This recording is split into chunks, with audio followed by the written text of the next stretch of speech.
Good morning, fellow commissioners. Chief McDonald, Executive Director Django Sibley, Inspector General Matthew Barragan, I'm sure will be here, Managing Senior Assistant City Attorney Carlos de la Guerra, Madam Secretary, and members of the public. Today is Tuesday, May 5th, 2026. It is 9:30 a.m. This is a regular meeting of the Los Angeles Board of Police Commissioners. Madam Secretary, please call the roll. Good morning. Please let the record reflect Commissioners Shield, Tabor, Sanchez-Gordon, and Scobin are present, and we have a quorum, Madam President. Thank you. We welcome everyone attending this morning, both in person and online. We want to ensure all members of the public can access our meetings, so if you need any translation services or accommodations, we encourage you to contact the Board Secretary in advance of our meetings, as explained in our written agenda. These meetings are regular meetings between the board and the department. We welcome feedback from the public during the public comment period, which will be heard during item number 2 on the agenda. Public comment is your opportunity to address the board. You can speak to any item on the agenda or any matter within the jurisdiction of the Board of Police Commissioners. We will dedicate a total of 45 minutes to public comment. Each member of the public can have a total of up to 3 minutes to speak if you wish to speak on both agenda items and general public comment as explained in the written agenda. While we welcome public attendance at our meetings, disruptive behavior will not be tolerated and will be cause for removal. You will receive just one warning, and if you continue disrupting the meeting, you will be asked to leave and be removed from the meeting. So with that, we can move to item number 1 on the agenda, the report of the Chief of Police, Chief McDonald. Good morning, President Shields, Commissioners, Inspector General Barragan, City Attorney de la Guerra, and Executive Director Sibley. Today's report will cover the prior week period. I'll highlight key events, share our current crime stats, and provide an update on our current staffing levels. On May 1st, 2026, about 5 in the morning, 77th Patrol Division uniformed police officers responded to a radio call of a hot prowl burglary at 7607 South Normandy Ave. Upon arrival, the officers were met by a family member who advised the officers that 2 brothers were fighting inside the house. The officers made entry into the residence and encountered the suspect, later identified as Frederick Spells, and the victim, struggling over a knife while standing in the doorway of a bedroom. The officers gave commands to Spells to drop the knife. The officers also used intermediate force option to gain compliance with their verbal direction. Neither were effective as Spells and the victim continued to struggle over the knife, which resulted in an officer-involved shooting. Spells, who was struck by gunfire, collapsed onto the ground and was taken into custody. The officers rendered medical aid until the arrival of Los Angeles Fire Department paramedics. Spells was transported by rescue ambulance to a local hospital for medical treatment. A knife was recovered at the scene and booked as evidence. No community members or officers were injured during the event. Force Investigation Division personnel responded to the scene and assumed investigative responsibility. Year to date, we're at 7 officer-involved shootings compared to 13 at this same point last year. On April 28th, at approximately 10:35 a.m., uniformed officers assigned to Foothill Patrol Division were deployed to assist the Los Angeles Sanitation Bureau and the Los Angeles Homeless Services Authority, or LASA, with a Care Plus cleanup operation in the area of 10241 Norris Avenue. During the operation, a sanitation employee removing debris from a public sidewalk was suddenly attacked by a large dog that emerged from the vicinity of a nearby parked recreational vehicle. Officers immediately intervened to stop the attack. However, the dog redirected its aggression and attacked one of the officers. An officer-involved shooting subsequently occurred. The dog was struck multiple times by gunfire and was pronounced deceased at the scene. The sanitation employee and 1 officer sustained multiple dog bite injuries, while a LASA employee suffered a minor abrasion. All injured parties were transported by Los Angeles Fire Department to a local hospital for medical treatment. No additional officers or community members were injured during the incident. Personnel from Force Investigation Division responded and took over investigative responsibility. I want to acknowledge the swift response of our sanitation workers, who immediately stepped in to render aid to our officer after he sustained a significant dog bite to his leg, an injury that ultimately required surgery. Their quick actions, along with the response of our department personnel, reflect the kind of teamwork and commitment to one another that keeps our people safe in critical moments. During the week of April 26th through May 2nd, the department managed several protest-related events, including Mayday activities in downtown Los Angeles. Operations Valley Bureau managed 3 events between May 1st and 2nd, 2 within Topanga Division and 1 in North Hollywood Division. Each event had fewer than 60 participants and remained peaceful throughout their duration. Operations Central Bureau managed multiple demonstrations on May 1st in observance of Mayday 2026. The largest event involved approximately 2,000 participants who assembled at MacArthur Park at approximately 11:45 a.m. They ultimately marched through downtown and ended at First and Hill. This event remained largely peaceful, and the majority of participants dispersed on their own at the conclusion of the march by about 2 p.m. At noon, a second group, approximately 250 individuals, gathered at the steps of City Hall, refused to comply with police instructions, blocking access to the criminal courts building. The presiding judge of the court spoke with the incident commander, raising concerns that the group was using their vehicles to block entrances to the court and hindering the transportation of arrestees back to county jail. A mobile field force, along with motor assets, responded and conducted a crowd control maneuver to restore access. 8 vehicles parked in the red zone or blocking a city street were impounded, and the group subsequently moved toward the Federal Detention Center. At about 2:20 p.m., a group of 200 individuals gathered near the Federal Detention Center and entered the roadway, obstructing traffic. Participants threw projectiles at federal officers and caused damage to the facility's fence, requiring immediate repairs. Subjects pulled a flag from a vehicle and began to burn it in the street. A mobile field force was deployed in response, and a dispersal order was given at 4 p.m. However, the group fragmented and moved in multiple directions, reducing the need for immediate dispersal action.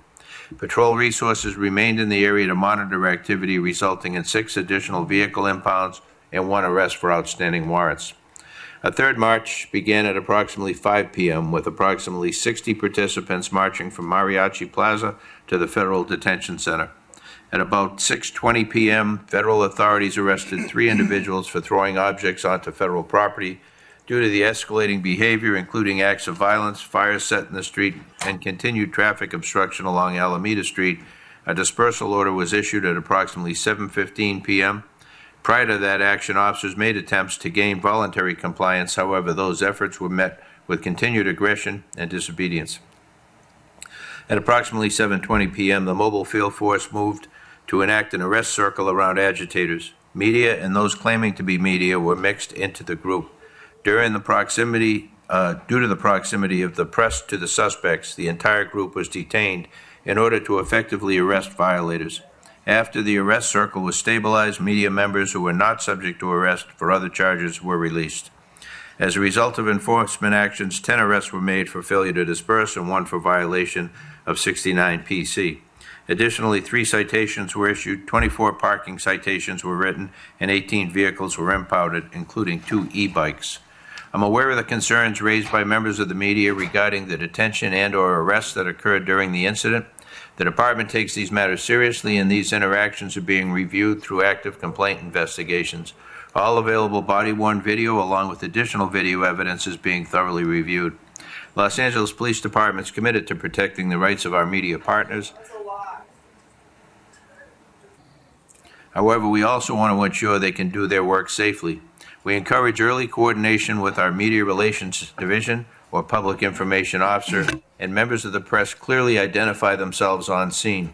Maintaining situational awareness in a safe position is critical, especially during rapidly evolving events. While California law allows the press to remain during an unlawful assembly, it does not permit interference with police operations. Media may not enter areas such as command posts, areas where tactical decisions are being made, crime scenes, or locations where their presence could compromise officer safety, evidence preservation, or ongoing emergency operations, including areas where arrests are taking place. When officers provide lawful directions, such as creating space to safely conduct an arrest, we ask those instructions are followed. This allows us to maintain safe and effective operations while still providing the media a reasonable opportunity to observe. We value the role of the media in documenting events and informing the public, and we remain committed to working together while prioritizing safety for everyone involved. On April 30th at approximately 12:30 p.m., a gardener at a residence in the 2800 block of Hutton Drive observed signs of a possible forced entry burglary. The homeowner was out of town at the time. Responding officers determined the suspect had already fled. Through a video conference with the victim, officers learned the suspect had taken keys to the residence and stolen the victim's Mercedes. The home had been ransacked and a safe was found open. However, at the time, the victim was unable to confirm any additional property loss. West Los Angeles burglary detectives immediately entered the stolen vehicle information into the ALPR system, which led to the vehicle being located in front of a jewelry store on Hill Street in Central Division. Air support and Central Division units responded to the location. At approximately 4:15 p.m., the suspects returned to the vehicle, at which point a brief vehicle pursuit was initiated, followed by a short foot pursuit. 2 suspects were taken into custody and booked for burglary.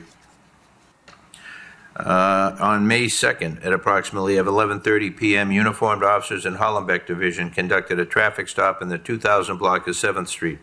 During the stop, officers observed a large quantity of fireworks in plain view inside the vehicle. The 3 occupants were detained for potential transport of explosives. Emergency Services Division responded and recovered illegal fireworks and destructive devices from the vehicle. ESD personnel determined the type determine the items to be commercial-grade fireworks, including M-type fireworks and other destructive devices in various sizes. Detectives from Major Crimes Division, Criminal Conspiracy Section, assumed investigative responsibility and conducted interviews with the suspects.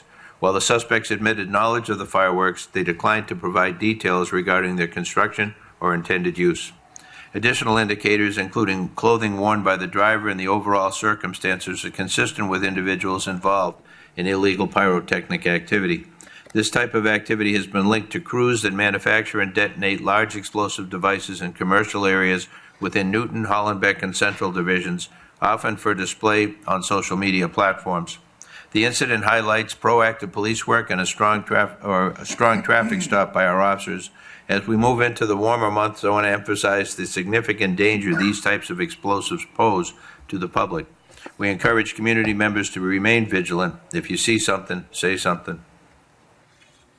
On April 29th, property crimes detectives from Rampart area implemented a targeted crime suppression detail in response to high volume of organized retail theft suspects frequenting the MacArthur Park area to sell stolen merchandise. The operation, titled Booster, was designed to identify, disrupt, and arrest individuals engaged in these activities. Operational focus was directed to the Alvarado Street corridor between 6th and 8th Street, a location long recognized as a high-crime area for the open and overt resale of stolen retail goods. Intelligence gathered from prior enforcement efforts combined with surveillance confirmed the corridor as a primary marketplace for the redistribution of stolen property. Investigators identified a consistent modus operandi among the suspects. Individuals would enter retail establishments, conceal merchandise, and exit without payment. The stolen goods were then transported to the Alvarado corridor, where they were quickly offered for resale to street vendors and pedestrians at significantly reduced prices. These individuals, commonly referred to as boosters, play a central role in sustaining the cycle of organized retail theft.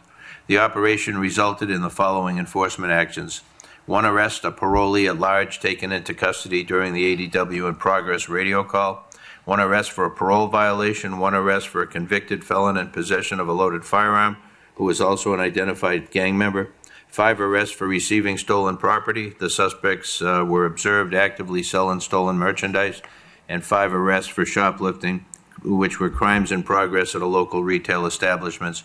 1 arrest elevated to a felony due to prior theft-related convictions. This operation demonstrated the effectiveness of coordinated enforcement and intelligence-driven deployment in addressing organized retail theft and disrupting the resale market that fuels these crimes. Crime for the week ending May 2nd. All analysis is based on offense count except for homicide and victims shot through May 2nd. Compared to the year-to-date 2025, combined person and property crimes are down 13.6%, with person crimes down 3% and property crimes down 16.3%. Homicides have decreased 15%, or 12 fewer victims year-to-date, and the number of victims shot are down 21.1%. Aggravated assaults are up 31 more crimes than last year for an increase of 0.6% year-to-date. We continue to assess the increase for crime trend or pattern, which have not been identified as of this time. Continued drivers of the increase are related to domestic violence and are homeless related. Robberies are down 8.6% year to date. The number of firearms recovered are up 15.4% through March 31st. Burglaries are down 1,376 crimes, which equates to a reduction of 31.7% year to date. Residential burglaries are down 32.5%, and non-residential burglaries are down 30.5%. Motor vehicle thefts are down 27.9%.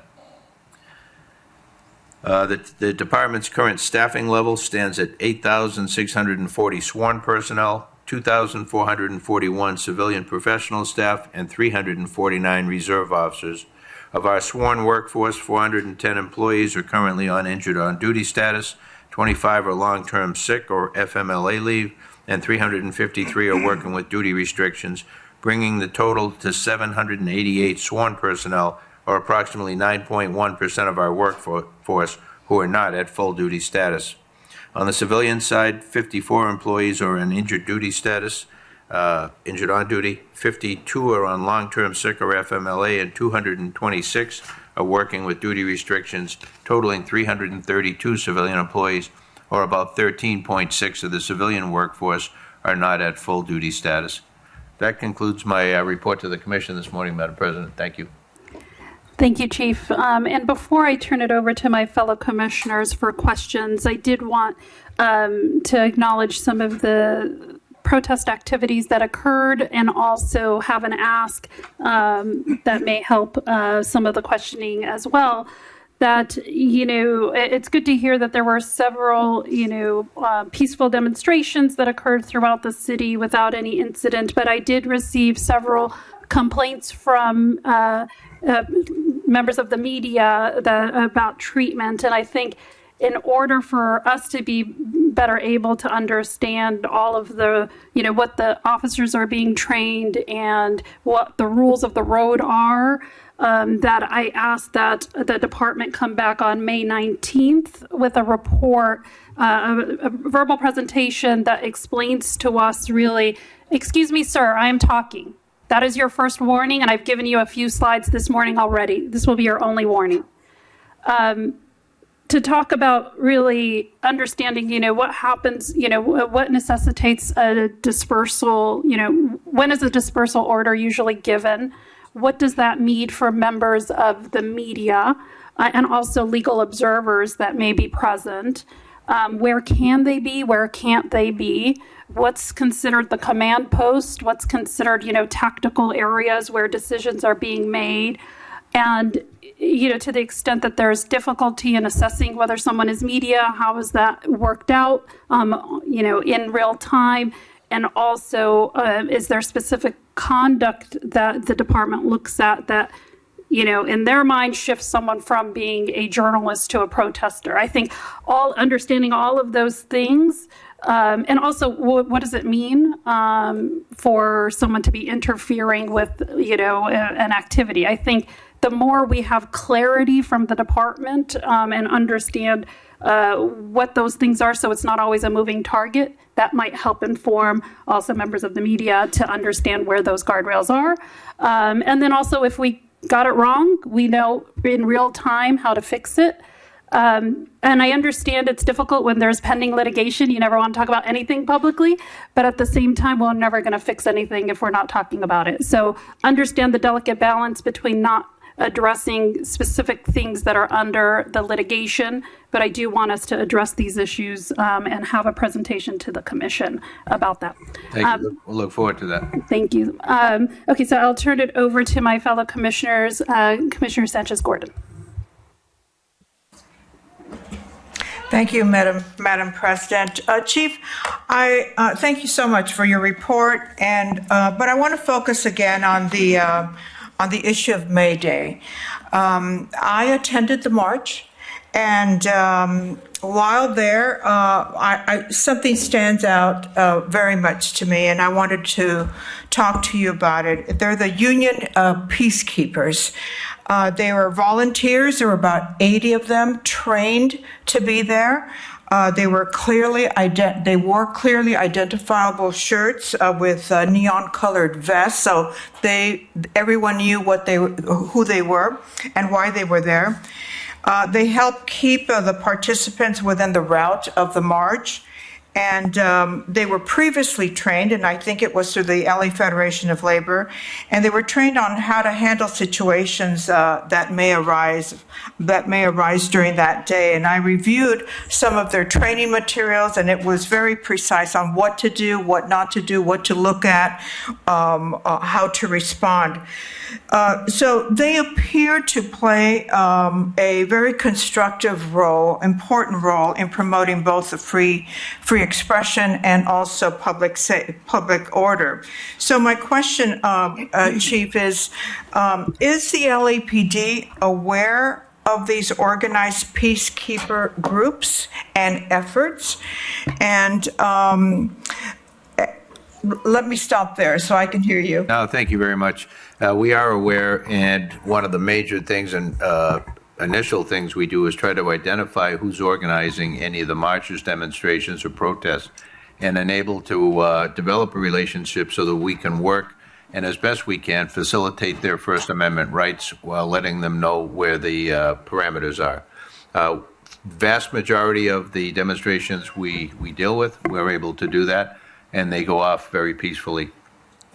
Often there will be people like you described who are very helpful in being able to mitigate any problems. So that is something that we look for, and something we look forward to working with again in the future. Okay, excellent. So I would request that the department learn more about this model and consider whether there are more opportunities to coordinate, to partnership more closely with the event organizers and these trained volunteer observers doing future marches, protests, demonstrations that I believe our city will see in the near future. So I thank you for that response. And I also have another question along that same line. Not only did I attend the march, but I also visited the command post, and I appreciated the time and the overview provided by Deputy Chief Hurtado and his team. So while I was at the command post, a tactical alert was issued.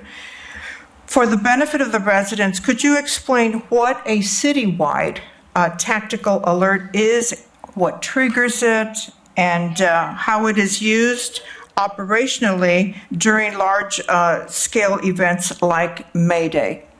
Yeah, it's a citywide tactical alert. We could go citywide. We can break it down by bureau or do what we need to do, but it enables us to be able to manage our workload, deploy our resources where they're needed most in an emergency type situation. What it does is it limits calls, except those of major significance throughout the city, so that it frees up our ability to be able to amass a number of officers at the problem location. They respond to a staging area, and then they're deployed as appropriate from there, depending on the issue. Ultimately it's a vehicle for us to be able to redeploy resources to where they're most needed during an emergency. Thank you, Chief. And can you also explain how the department monitors crowd size, route changes, or emerging issues in real time? Yeah, we use a number of different ways. We have people on the ground doing monitoring the crowds, monitoring crowd size, direction, tone of the crowd. We also do it from the air. And so that's a very helpful tool to us to be able to get an assessment as to direction of travel. Do you have one coordinated group? Do you have splinter groups? Is there activity of concern, vandalism, arson, other things that are occurring?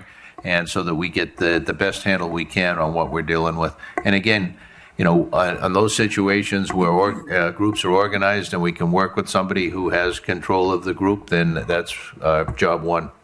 Yes, I totally agree. So will the department conduct a formal after-action review of the Mayday response? We do.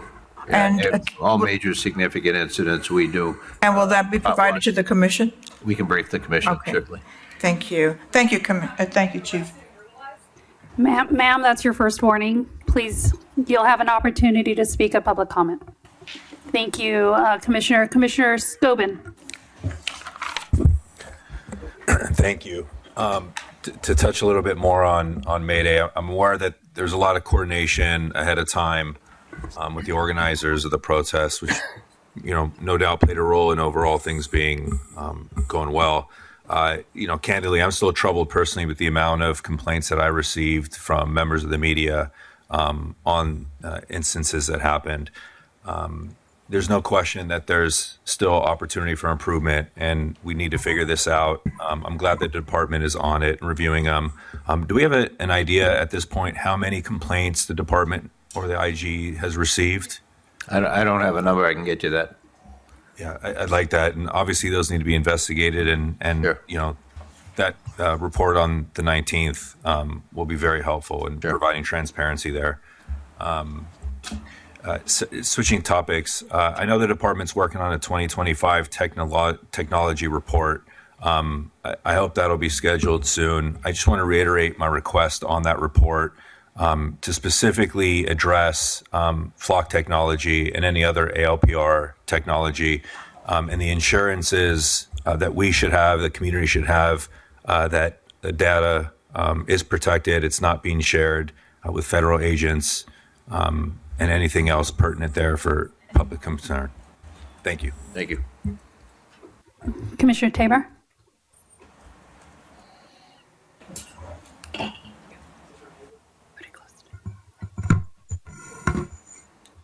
Chief, last week after your comments, I asked you about the Keith Porter investigation, and so I'll start again this week. What I am most interested in knowing is where we are time-wise in this process. As it's been explained to me, this was a shooting that involved an off-duty Right. ICE officer. This was a shooting that our officers responded to, that at the time of the shooting, we were not on site, but quickly then responded, that there were witnesses that were apparently able to immediately give input.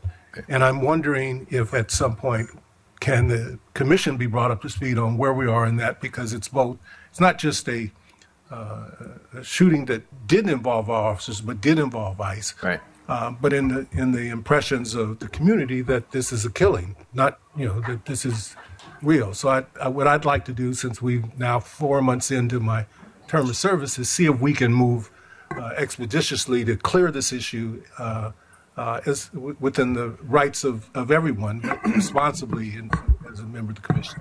Thank you, Commissioner. The investigation, once completed, would be presented to the district attorney's office for their determination, and depending on the case, sometimes they take a while there before they come up with their decision. But we'll keep you posted on where it is relative to the process. And will the decision of the district attorney be made available to the commission, or do we wait and like the general public just for their decision? How does this process in that effort? Yeah, the district attorney would not discuss their deliberations as to whether or not they're going to file a case until they would announce that.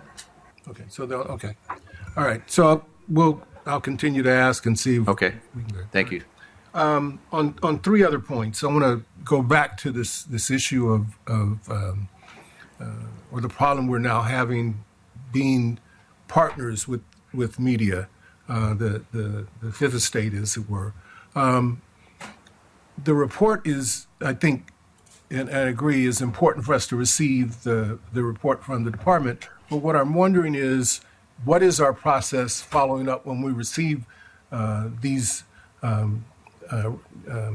complaints from the media about how they were treated at a particular event? Since all of the events are now video captured, are we able to have officers go through that process as part of their training, as part of their debrief?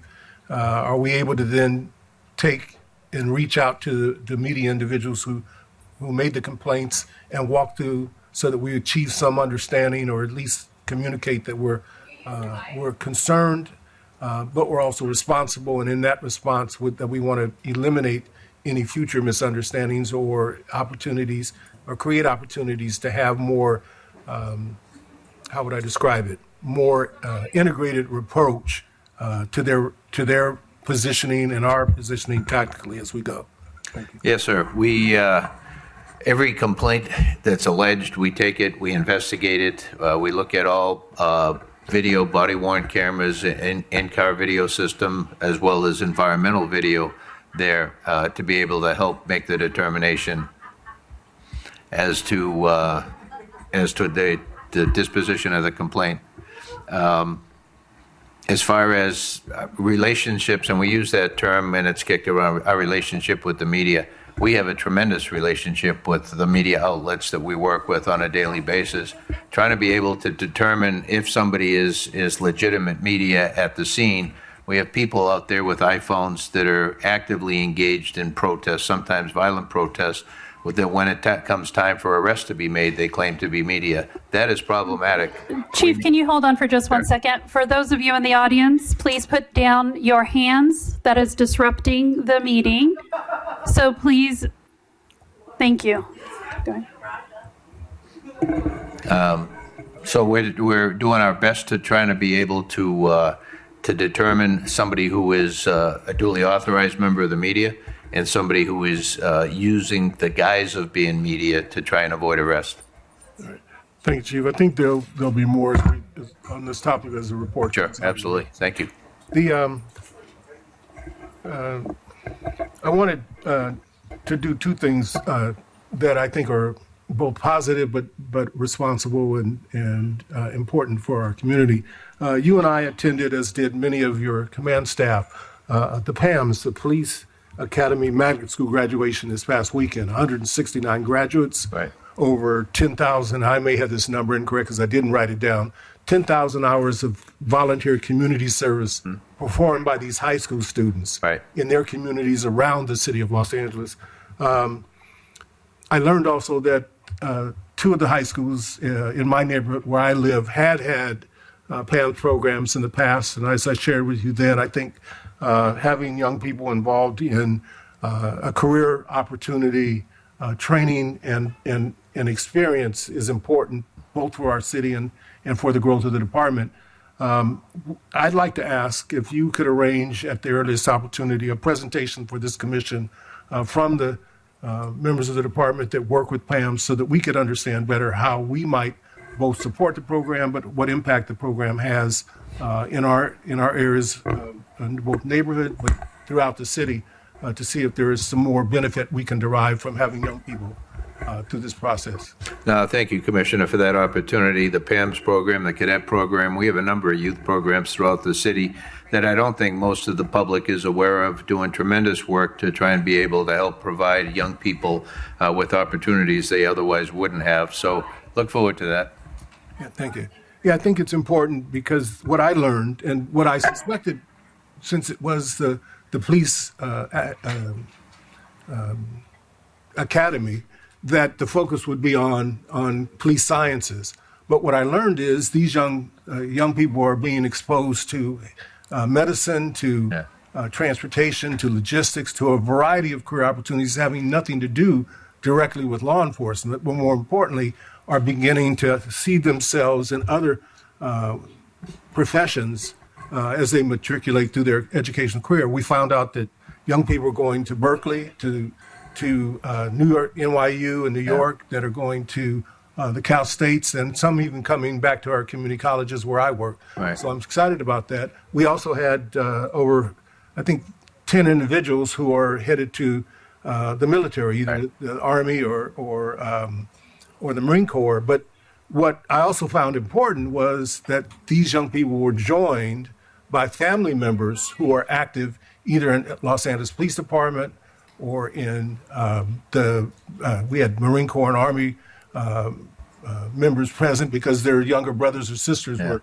coming to this program. So there is both a lineage and an important element that builds community in this process. So I think that's important to bring out. Final comment today is, or question today is, and then one final comment.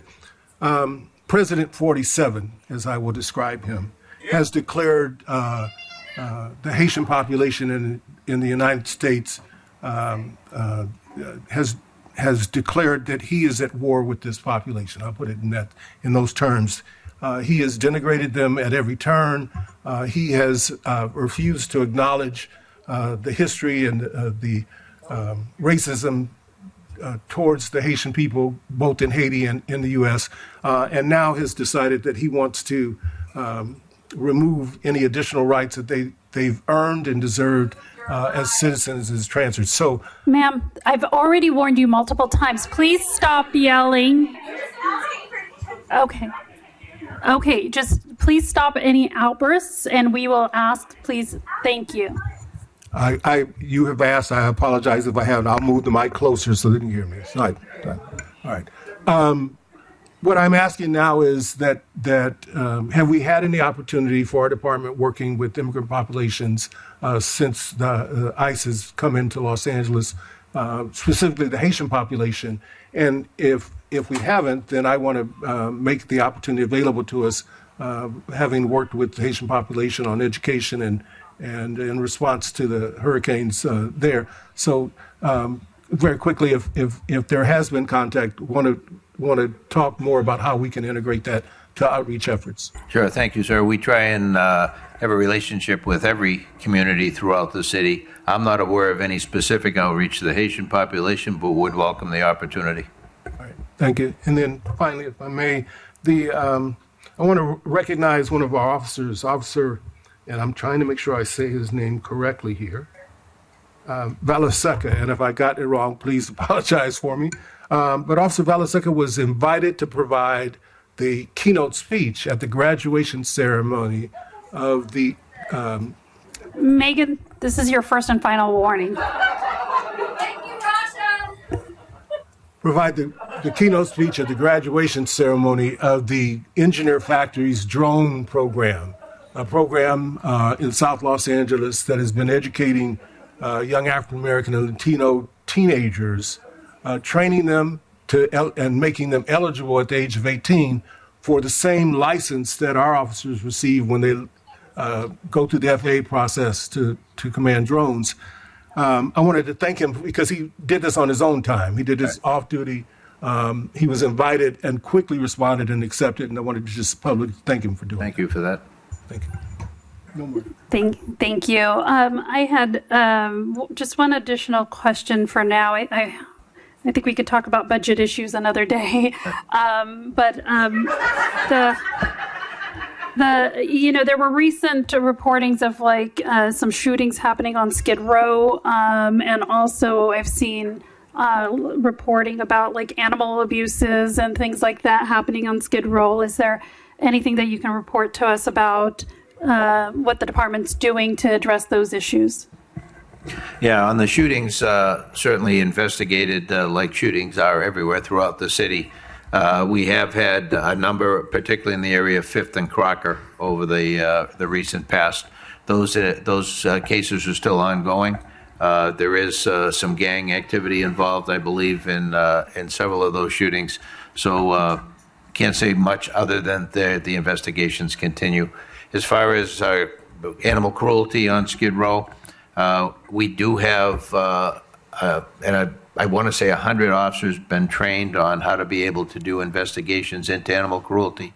That continues, and that group of officers in Central Bureau will expand and continue to expand. A number of arrests have been made for animal cruelty issues. Cases have been presented to the district attorney. I'm not sure what the outcome of those are at this point, but it is something being taken seriously. Our REACT team from the Skid Row area has been trained and is actively out there enforcing laws relative to the treatment of animals. Thank you. And I know the department's been busy doing several reports relating to budgeting for the city council. And I think just in terms of timing, when can we expect some movement there, or is there any benefit to us talking more about some of the budgetary issues that the department is having? Yeah, over the weekend we did a number of responses that pursuant to council requests, budget justifications. for issues that were discussed last week in the council session in Budget and Finance. Those will be submitted today. We'll probably get further questions on some of those issues. At least we're able to provide additional information there, and the process moves on as we get closer to a finalized budget.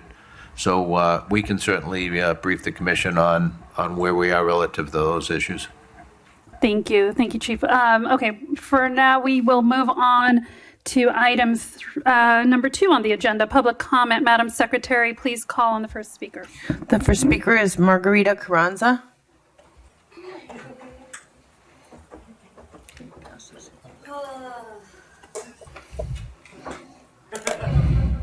Good morning. My name is Margarita Carranza. I am a victim of a white-collar, multi-million-dollar robbery from the city of Los Angeles property that left me allegedly so disabled that the city paid over $10 million. This is from the lying attorney who took my case and robbed the city's money, issuing me a copy of a $25,000 check for non-liability, which is the attorney's legal fees. Where is my liability check from the city? I had a tremendous fall on city property. I've already been here. I've addressed Your Honor here, Chief McDonald, of the failure of Van Nuys Police Department Detective Ward, who has not spoken to me, who has not investigated, who has not returned my calls. I've given her documents that I gave you now, a copy for you, the board. I am demanding that the Los Angeles Police Department investigate my criminal multi-million-dollar case. You haven't ordered Detective Ward to investigate because you've had different chiefs in the past 2 years. And I know that Chief McDonald has not ordered Detective Ward anything. So she's just ignoring me. I'm not a bogus person. I'm here actually to demand, to protect and to serve. Reverence for the law. Why am I being discriminated upon here? I am asking each and every one of you commissioners to take it upon yourselves, investigate the defendants, the city, the AAA, Gallagher and Bassett, how many millions they paid in my 4 years of medical discrepancy with surgeries, knee replacement, back surgery. These guys had over $300,000 in medical bills, and they're trying to tell you it was a $25,000 settlement. They're full of crap. You've talked to only the criminal himself. I'm demanding your assistance, board. I am asking, I am pleading. I know that once you pick up that phone and you talk to the defendants, the true defendants, you will find the robbery that has been already, the monies have been washed by these attorneys buying real estate immediately in 2022. That was when my case settled. They got my money. They immediately laundered it into private properties, and I'm the one who's screwed. I left you a copy. Thank you. Next up, we have speaker, Steve please. Riley on Zoom. Thank you. I'm expecting an answer. Ma'am, you've had an morning. opportunity. Good morning. You have 3 minutes. Thank you. The United States of America is a constitutional republic. All lives matter. Great report, Chief Jim McDonald. I'd like to talk about the implementation of community policing. The people of Los Angeles in every community and neighborhood are entitled to know what meetings are taking place or not taking place in their communities. When are we going to see the monthly update on the status of the implementation of community policing? I'm referring to neighborhood watch meetings, business watch meetings, CPAD meetings, coffee with a cop, police citizen academy. There should be a whole list of meetings that are taking place every month, and we should be aware of them. Commissioner Sanchez-Gordon expressed that she is not receiving notifications on newsworthy incidents or events. That was at the last meeting. In the interest of transparency and accountability, I have some questions for Commissioner Sanchez Gordon and the fellow commissioners. One, do you, the police commissioners, have LAPD police radios assigned to you so that you can monitor LAPD radio traffic and events?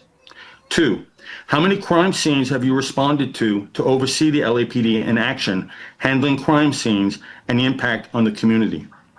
Three, how many Police Protective League meetings have you attended where you can hear and address the many issues of policing with the real experts on policing? Four, how many divisional roll calls have you attended? Five, how many community relations or senior leader officer units have you visited to dialogue with the officers on the forefront of the implementation of community policing? The Police Commission needs to perform its role of oversight, and that can only be done properly if you personally see and hear for yourselves what is going on. We, the people, the public you serve, have the right to know what you are doing to perform your role of oversight. Perhaps you could provide a monthly update on your oversight activities, which would build trust and confidence that you are doing your jobs. If you can't or won't do your job, then the people should find a mayor and police commissioners who can. So I'm asking for oversight. I'm asking for specifics. I'd like to thank all the officers that do great work on a daily basis. Good job, Central Division, and that burglary arrest. I'd like to thank the reserve officers who do what they do at great risk to themselves on their own time for the city of Los Angeles. Thank you very much. God bless the LAPD. God save Los Angeles. Thank you. The next speaker, Jonathan Foster.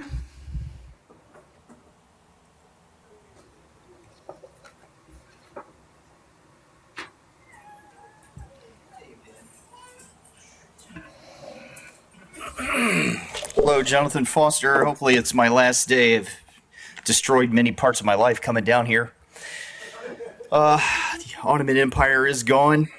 And I wanted to recognize 21 Christians beheaded in Libya 11 years ago and what we're up against. Today I saw a graffiti. I called 311 graffiti removal for a graffiti that said death to Israel. So I hope that that's gone. And I support the LAPD, but it's got a lot of problems. One of them is what happened with Albert Ramon Dorsey at the 24-Hour Fitness is extremely similar to Lawrence Gonzalez on 12/31/25 down at Harvard Division, and they were wrestling with him. And I said that one officer stood up and while the other officers down, they executed him. So I apologize for that. That's not what happened. However, this was supremely inept arrest. I mean, he was trying to grab onto his arm like he was just kind of going like this to his arm. Did you see the officer? He was just kind of like going like this to him, trying to see if he could do the arrest, and then it explodes. Now, on 12/31/25, every officer's busy, so they didn't really have enough backup. So on Elias Real, right? Where is the this is poor training in part. No bulletproof vest or head-to-toe body armor, no bulletproof car. They had to get out. Now, they said that the report was he had the gun to his head, right? But he was on the phone, so he didn't have the gun to his head. Was the gun in his pocket? There was something about he was don't reach for the gun, don't reach for the gun. And they actually did find a ghost gun there, right? But still, the guy jumps out and shoots him. I saw the video, shoulders are down, walking away. I didn't think that was legal, right? Even if he shot the guy down the street, I don't think what happened with Elias Real was, I don't think that that's really the best thing. But you'll do whatever you do. Rubber stamp approval. On Keith Porter, last thing, I'm glad the bullet didn't hit me. It did go up in the air and come down. It's extremely dangerous. I don't think anybody needed to die for this, right? But I know if I shot the bullet up and it came down and hit Keith Porter, I'd be called white racist. So how was he able to shoot a gun up And how? Okay, so he didn't. Okay, this is the report I want to hear. So I want the truth too, right? Because this story's really crazy. He was supposed to call 911 and say somebody was shooting a gun. Next speaker, please. Next, we have Philip Tabby over Zoom. Good morning. All items, please. Over the weekend, my area was visited by a large bear. LAPD, however, did not respond until Sunday when the bear was at Hanson Dam Recreation Center with many onlookers. Side note, the California Post, a publication that I do like, reported over the weekend that the bear terrorized our neighborhood on Saturday, and that headline was far from the truth. Neighbors kept a good eye on the bear until it made its way to the wash. On Sunday afternoon, LAPD did respond, and a command post was set. Listening to the officers on the radio made me wonder who was more scared, the officers or the bear. The officers did, though, an excellent job with the limited resources available. However, I feel things could have been handled differently. I want to offer my suggestions for the next time this situation presents itself. I'm getting my information from listening to the radio, TAC Channel 41, and from onlookers on scene who sent photos. One of the first things I feel the incident commander should have done is contacted the senior lead officers to find a community member with experience or knowledge of wild animals in our area for advice, since Fish and Game refused to come out on scene in the beginning. It alarmed our community when officers were equipped with beanbag rounds and their shotguns with slugs loaded. I do understand that protecting the people was priority, but officers should have evacuated the area and not allowed the large crowd. Again, I was not on scene, so I may be wrong on that point. I was disappointed it took Fish and Game several hours to respond, and the guy with the tranquilizer did not leave from Ventura until 1800 hours on Sunday, with no ETA. Thankfully, on Monday, authorities were able to tranquilize the bear. For the future, please work with your community for some animal advice. I would bring these concerns up at our CPAB meeting, but Foothill CPAB now only meets every other month, and the meetings are lame. Don't forget, I was CPAB co-chair for 7 years until loose hands Marco Lozano fired me with no reason given. We held perfect meetings every month. Moving on. Item 4B, I want to thank our reserve officers for your service, and thank you, Mr. Ben Lee, for giving today's presentation. Last but not least, do something about this Scientology problem. LAPD's silence is your consent to the disgusting things Scientology is accused of. Watch YouTube and see for yourself the activists and the dangers that are rising. Do something. Investigate Scientology. God bless the LAPD. I yield the rest of my time. The next speaker, Jasenka Fasiska.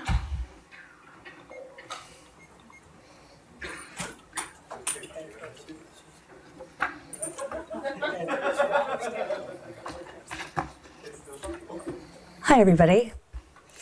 I have been coming to these meetings for about 3 months now. I originally walked into the room because I was aghast that LAPD was cooperating with ICE the way it was. McDonald, you know you are.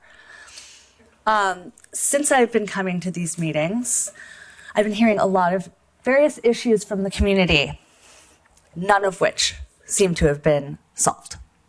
In fact, I have been seeing things get worse with the way LAPD deals with the public. In fact, right now, Mr. McDonald, I would appreciate you paying attention because this all comes down to you. You are a terrible chief of police. And it can show by the way the cops and this commission treats the public. I watch you, it just drips off of you, the disdain that you guys have for the people in this room that come here every single Tuesday, if you guys decide to show up, because y'all cancel all the time. They come here every single week. We still don't have any justice for Keith Porter. We still have, now we have journalists being arrested. I watched it. Y'all should come down and see it with your own eyes. The way that the police treat us when we're just out there trying to exercise our First Amendment rights. The posturing that they do, first of all, what happened on Friday was very peaceful. We were at the Civic Center, and LAPD showed up in force at 1 p.m. People even came out with less lethals. For what? You guys disrupted the traffic more than we were. We were contained. You could have sent representatives to our people to ask for whatever you guys needed to do. You needed to get a car through. They would have helped. But instead you came up posturing and making everybody feel intimidated. And all that serves to do is make things worse. You guys escalate violence. The way you guys move, the way you guys show up and deal with us, it's you. It's you. It's all of you that come up and show up and posture in this aggressive way with less lethals, threatening, pushing people with your billy clubs, hurting people, hitting people. I watched a demonstration happening in New York where they were like chaining themselves to fences and throwing garbage cans. The police were there. Somehow they managed not to brutalize the citizens of New York. Somehow no one got beat with a billy club or hit with a less lethal or gassed. And they were throwing garbage cans into the street. So can you guys manage to do that? Can you guys manage for 1 second to treat us, the citizens of Los Angeles, like human fucking beings? The next speaker, Andrew Graebner.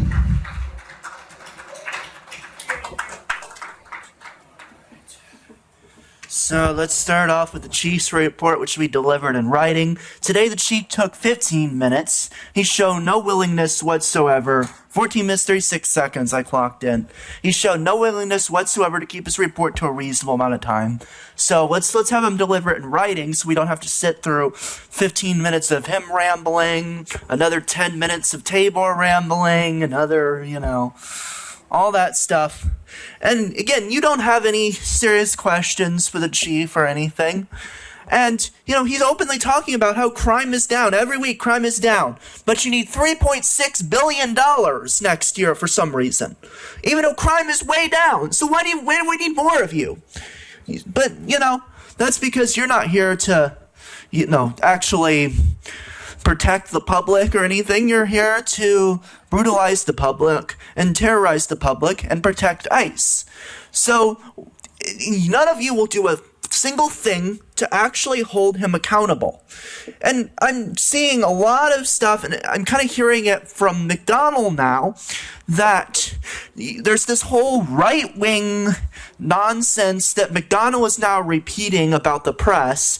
That's, some people are just pretending to be press or whatever. It's a far-right talking point that McDonald is now repeating, and that seems to be his whole strategy for how he handles the press. And the thing is, you talk about how these officers need more education, and these officers know exactly what the rules are.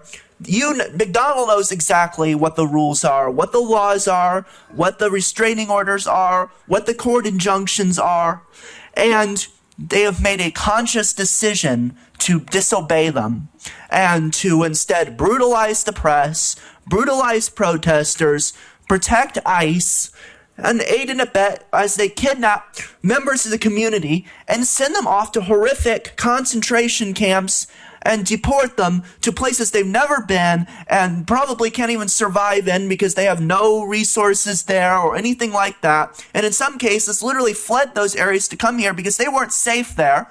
And McDonald is assisting ICE, kidnapping them and sending them back. And none of you will say anything.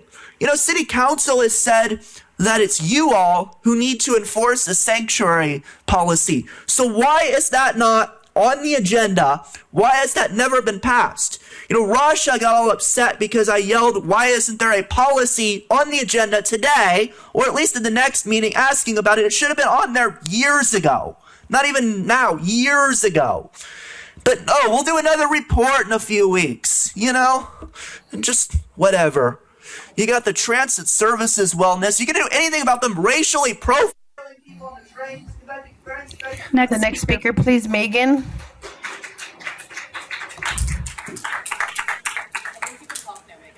Thank you. I wasn't able to give comment over Zoom last week because you don't take Zoom comments anymore, despite your claim, Rasha, that you care about community participation in this meeting. But don't worry, I'm going to circle back and address the multiple lies that you told in your first remarks as president. According to you, Rasha, you're just a humble public servant. We don't get paid. I don't know if anybody knows that, but you all sure do seem to get your bag when you leave this commission. Podcasts, book deals, city council runs. Rasha also tried to paint herself as just like one of us. We live in neighborhoods patrolled by the LAPD, as if LAPD polices all neighborhoods the same. I bet you live in a neighborhood with a nice tree canopy. Rasha, you won't find that in South Central, where they need visibility to surveil more effectively from the helicopters. I bet the teenagers in your community are allowed to congregate on the corners without police rolling up to find things to arrest them for. And I bet the LAPD doesn't play with their new firework toys in your neighborhood and blow up your shit and blow up your neighbors. The best part, the most condescending thing you said last week, Rasha, you said, I'm committed to listening and learning, even from all of you in the gallery. Just open disdain and dismissal of the community. The people in this gallery include parents and wives and brothers and sisters who come here to plead for justice for the loss of their loved ones. And you say you can even learn from them. The cold-heartedness, the condescension, super on brand. Rasha also said that officer-involved shootings are an issue this commission is working on. And yet, when citizens are murdered by your beloved LAPD, you never say a goddamn thing. You never even speak the name of the people that you kill. You don't offer condolences the way you do when an officer is killed. How can you say you stand for accountability, Rasha, when you won't even speak the names of the people that you kill at the so-called fucking accountability meeting?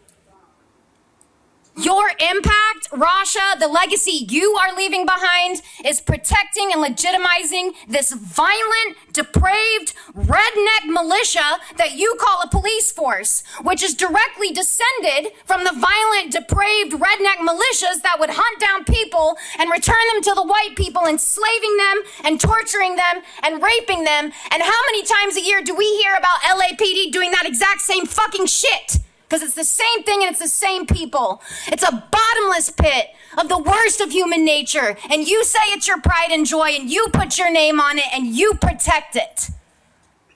More than 24 cities have canceled their flock contracts. Los Angelinos do not want to be surveilled by LAPD. Cancel flock, fuck you, Rasha, and fuck the rest of you. The next speaker, Jamie.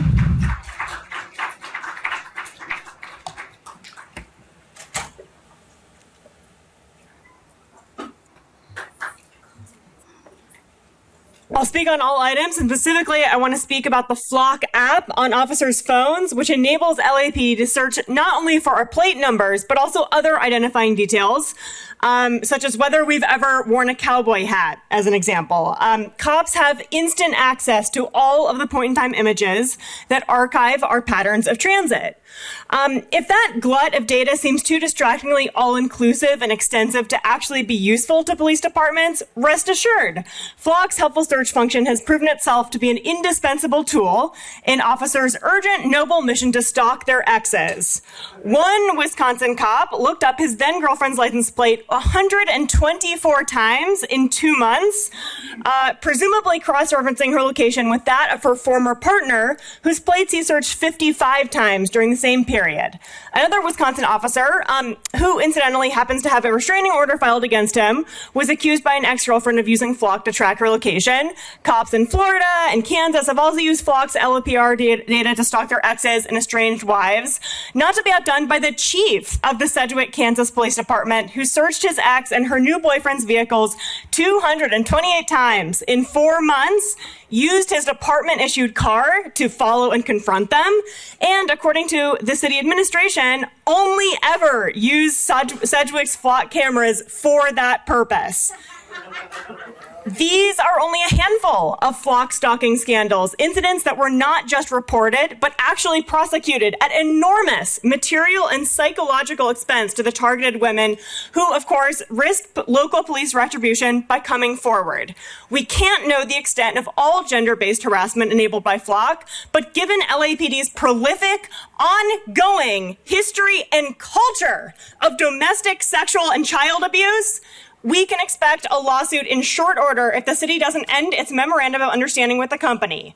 Notorious stalker and former LAPD Assistant Chief Al Labrada, for one, might have found flock a bit more convenient than the AirTag he secretly installed in his ex-girlfriend's car. It's a matter of time before our tax dollars are funding the legal defense of the next peace officer who mobilizes for intelligence, surveillance, and reconnaissance on the girls' trip to Palm Springs. And it's not just the objects of police officers' personal infatuation who are thus served and protected by flock safety. Like all weapons deployed by LAPD upon the citizens they are sworn to serve and protect, flock targets and criminalizes all of us, especially Black, brown, poor, trans, and unhoused folks. It is an egregious dystopian expansion of the surveillance state. Release all records related to flock, end the partnership, and defund and abolish the police. Shut down flock now. The next speaker, Adam Rose.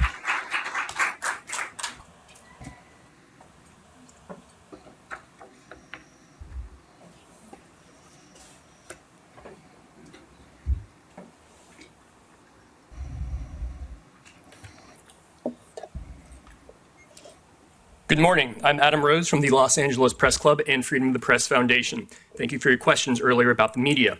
Last month, I addressed Chief McDonald's false statements about the department's relationship with traditional media. He missed the meeting, and I encourage you to watch that video online. Reporters Without Borders just released its annual World Press Freedom Index. The U.S. once ranked 17th. We're now 64th. We're looking up at Ukraine, Armenia, Botswana, and Liberia. LAPD is a significant factor in America's global decline. Reporters Without Borders even hosted an event here because Los Angeles is the epicenter of our national problem. The U.S. Press Freedom Tracker investigates police misconduct towards journalists. In the last 6 years, they're approaching 200 incidents with LAPD.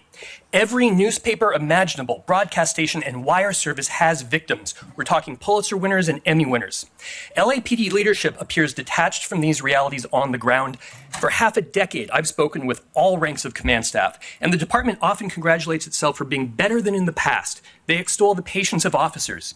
And then, like clockwork, LAPD will put a credentialed journalist in zip ties, or break a reporter's rib with a baton, or shoot a photographer in the face, bursting his eyeball.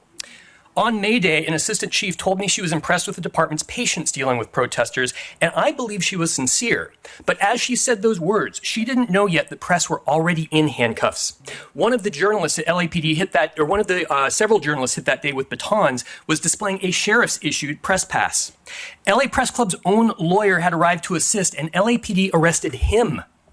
These incidents take time to investigate, but this commission does not have time to tolerate the deployment of officers who are clearly unfit for protest assignments.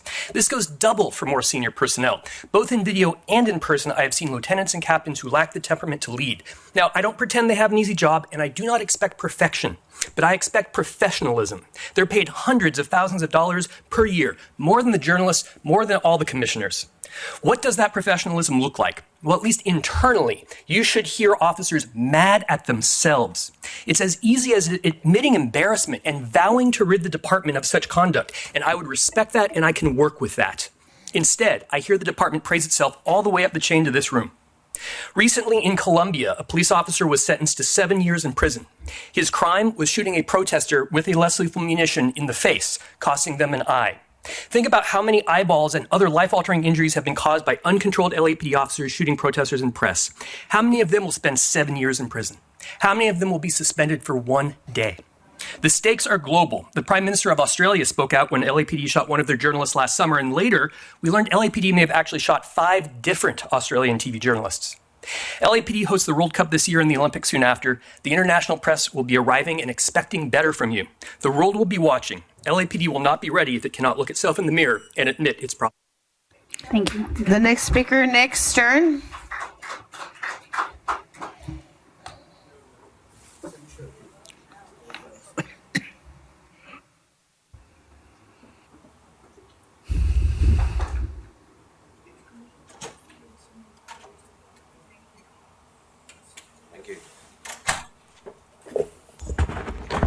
Good morning.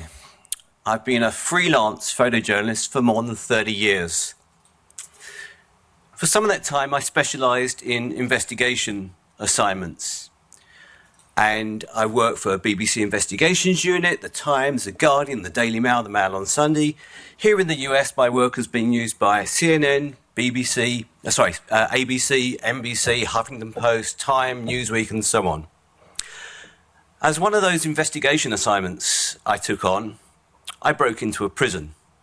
I spent 2 hours inside, taking photographs undetected, and then I got back out. I'd been asked, wasn't I frightened about breaking into prison? To which my reply is, it's not the breaking in I was frightened of, it was the breaking back out again. And that was the only time I'd seen the inside of any detention centre anywhere in the world. That was until Friday. Mayday. For a British media organisation, I was covering the Mayday rally and subsequent protest, at which I was arrested for failure to disperse, PC code 409.7. I know this is something that Russia brought up just days before the protest. Now, I know I've mentioned PC 409.7 here before a few times. I know a lot of other people have mentioned it. But just to paraphrase it, 409.71a states that a journalist may access an area which has been closed off to the public following a dispersal order, and B states that journalists cannot be obstructed, interfered with, assaulted or cited while carrying out those duties. I was arrested, put in handcuffs and detained in the Metropolitan Detention Centre for 2 hours until I was released without any charge or citation. Now, Jim McDonald has already said his respect for media and that he welcomed media at these events. In fact, I've got a letter here dated July 15th, 2025, where Chief McDonald says officers shall not prohibit a journalist from entering or remaining in a closed area, intentionally assault, interfere or obstruct a journalist, blah, blah, blah, cite, detain or arrest a journalist who is in a closed area for failure to disperse. Now, one of two things is going on here. Either, Chief McDonald, your officers are ignoring your direct orders, or there's something going on in the background that we don't know about. What is it? Thank you. Audit LA.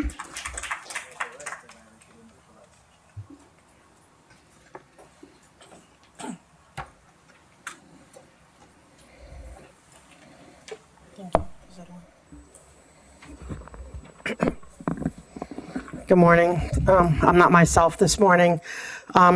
Triggered. Okay, I just saw Officer Tim Talman, who I call a Scientology cop. And if he wants to be a Scientologist, that's on him, but he can't bring it to the job where he carries a badge. Okay, and he admitted here today that he is friends with a lot of, Scientologists, and he didn't deny when I asked him if he's friends with James Richardson, who's on your clergy council, and who at 20 years old, who was already a high-level Scientologist in their security department, was dating a 14-year-old, and who, when she was 16, he was 22, married her. They went to Vegas to do that because, with Scientology's help, because California, you have to go see a judge to marry a child. And I guess they know that the judge probably would have said no. So they got married, and now all these years later, he's still, their top security, and he's a friends with Tim Talman. I wish you would get him off your clergy council. I hope Mr. Talman would please stop allowing your officers to sing and dance and do everything, whatever they do at Scientology events. It's so offensive. We come here representing victims and people who have been truly hurt by Scientology. And to see him sing and dancing at their events, it's so offensive. I can't even put words to it. So I'm asking you to stop that.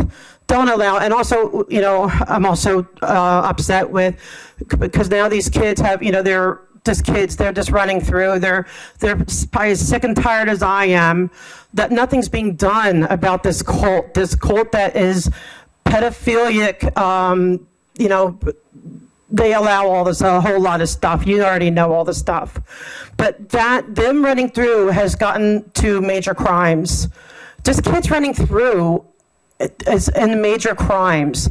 But every crime that Scientology has committed against children, against seniors, against their people, like financial abuse, sexual, all kinds of abuse, okay, they're not in major crimes being investigated. And I find that disgusting and disturbing, and it's triggering to me. These kids are not committing hate crime. Would I tell them to do it? No, I wouldn't. I would tell them not to do it. Because for 3 years, I've been being harassed by Scientology. I know I know how they like to harass. They sent investigators to my building. They, put me in their publications. I don't care. I'm going to keep fighting against it until people start protecting the children. They do not protect children. They don't think that children are children. They allow 12-year-olds, 14-year-olds, 16-year-olds, whatever, to marry. Thank you. The next speaker, Tran Sanhua.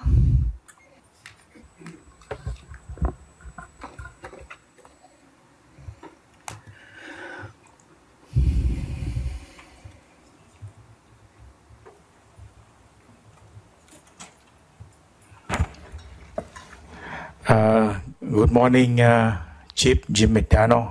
Good morning, everybody. Love everybody here. I say again today. Last week I'm talking about the worldwide corporation control USA fell. The President United States of America fell, and the U.S. Supreme Court fell. The Medicare, the U.S. Medicare Central fell. The healthcare system in America fell. The USA, the healthcare improved quality control fell.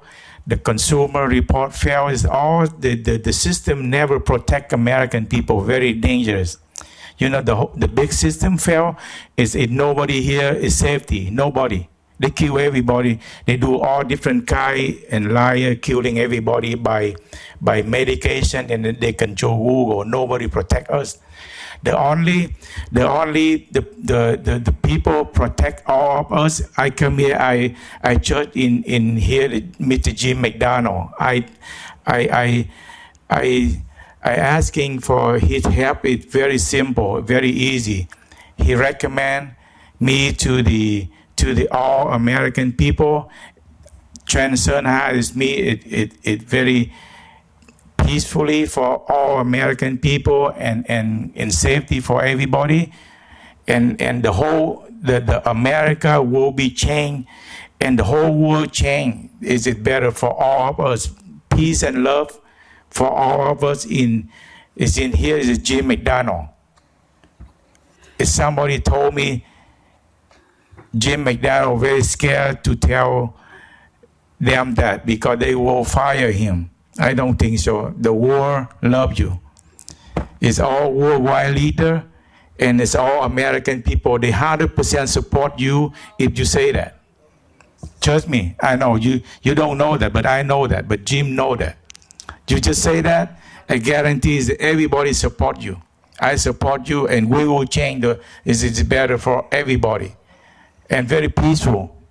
We don't need to come here fighting with like it's very very sad, But again, I'm very simple, easy. Just support me, and we change is better for all of us. But I'm not come here asking anybody for money. No, I'm just one is better for America and better for the world. And God bless America. God bless all of us. Thank you, Jim McDonald. Thank you, everybody. I love you. Thank you. The next speaker, Michael Ackerman.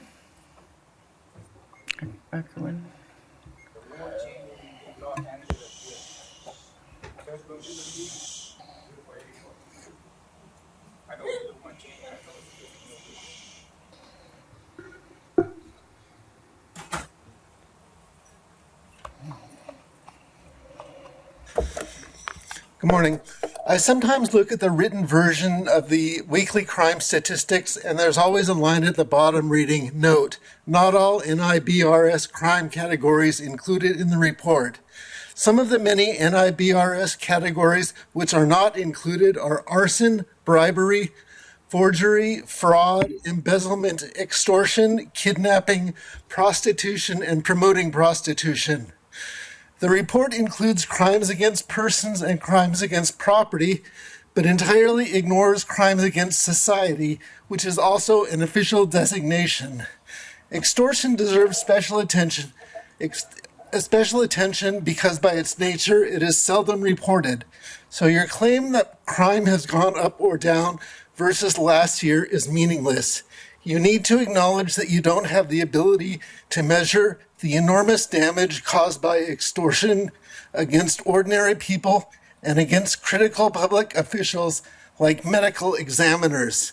You need to say that any claim that crime has gone either up or down is a lie. And as for the people here in the audience, I know better than to tell you what to say or think, but I firmly believe that things will not improve until we get a military-level investigation of public misconduct. Thank you. The next speaker, William Good.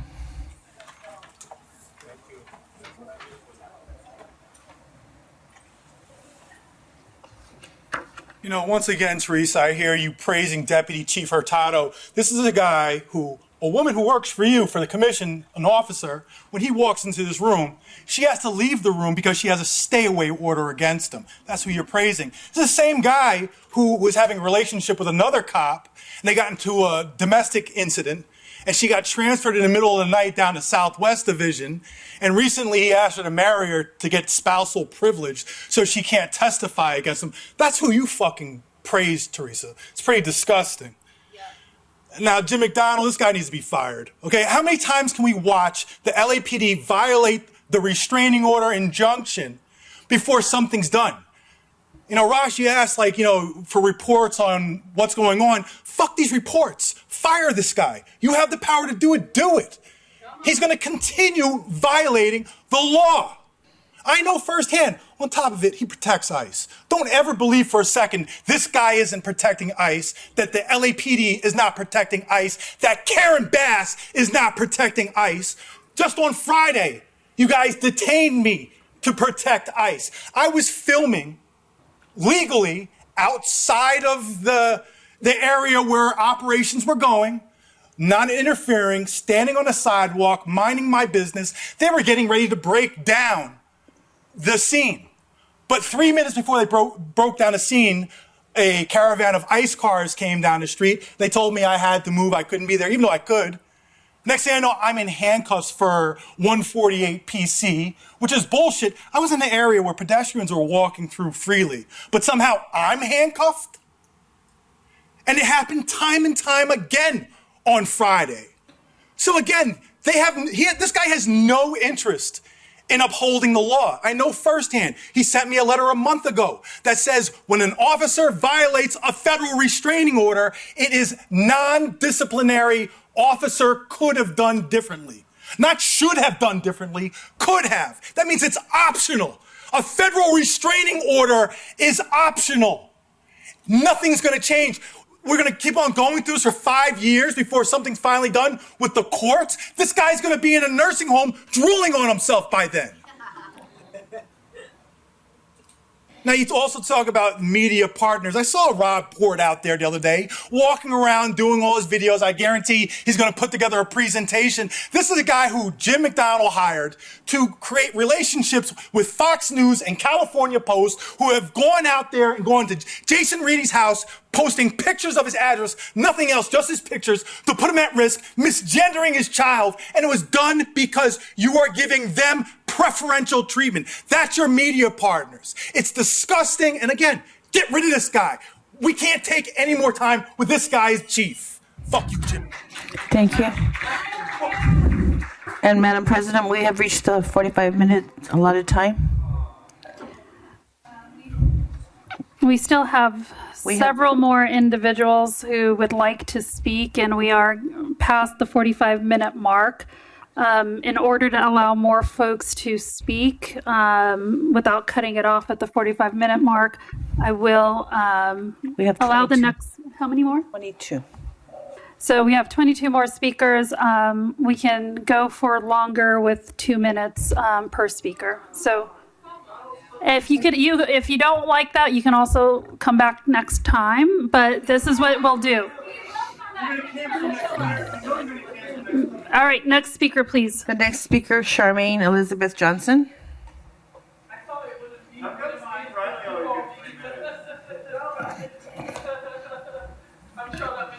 Was because of me, because you are murdering me on the streets of Los Angeles. Okay, my feet have been sliced. These are slices on my feet. You are injecting me on the streets with something to sedate me. Well, I'm being sedated for the injections, but you're also sterilizing me to prevent me from having any children. And you're also trying to cripple me with the injections. So that's what's happening on the streets. I went to Chick-fil-A and Jolly Chicken to get food. Officers showed up in the restaurants afterwards.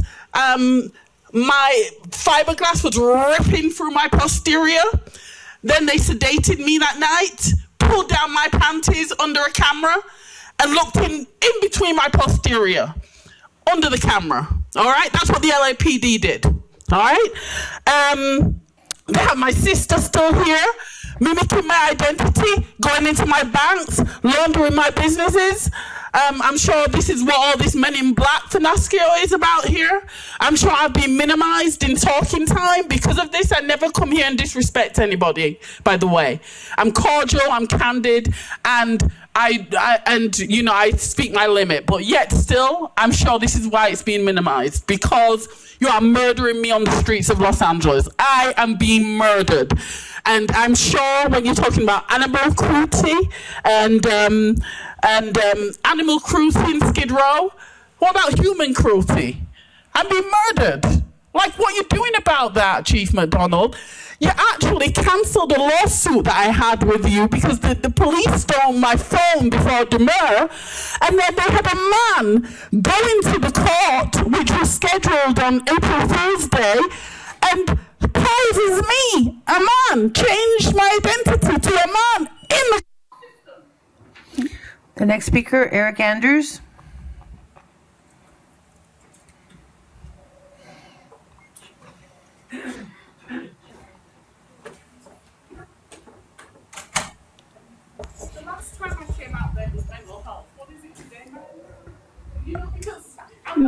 Ma'am, thank you.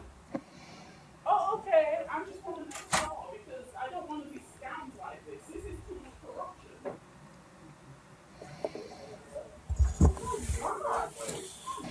corruption. My name is Eric. I'm a photographer who's been covering the city's response to ICE for nearly a year now.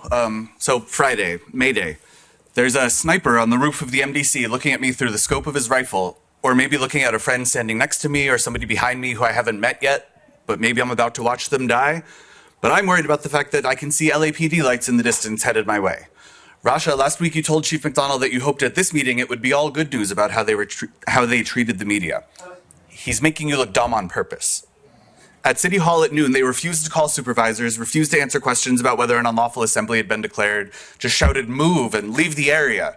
I watched them shove, whack, and threaten to tase a veteran who was standing on the sidewalk. A cop put a baton around a friend's neck. One officer, holding a less lethal weapon right up against the crowd, was wearing a patch across his chest that said, "Medic, kinda, ... What the fuck is that? So when they showed up at the MDC later, you all claim it was not to assist with immigration enforcement. Sure, so it was just what? To ticket and arrest journalists who were there to document the sniper on the roof, who was using the scope instead of his binoculars to watch the protest? That's who we showed up to arrest, and that's not assistance to the federal government. What are we doing? The LAPD went to court last year to argue that you should be able to shoot journalists first and ask questions later. You just said it again, that you have a great relationship with duly authorized members of the media. That is not a thing. You argue that it's too complicated to work out in the moment whether people are going to hurt you, so you should be allowed to hurt them first. What are we supposed to think about the guy with the gun and the patch that says medic, kinda? What are we supposed to think about LAPD who show up to get us to turn our backs on the guy on the roof with the sniper rifle pointed at us? I mean, you declared an unlawful assembly, sent the cell phone alert, gave a countdown and exit routes, and then you left, and you came back and arrested the journalists who'd stayed behind. It is sick that you make us come here and tell you about your own actions, that we're spending time talking about whether we're counting the officially received complaints. You know what you're doing. You know it is wrong. Shamika.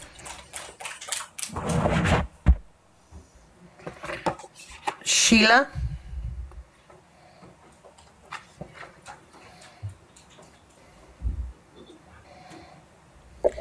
To mention the cadet program without mentioning the numerous sexual assaults committed by the police, where they victimize youth, is sick.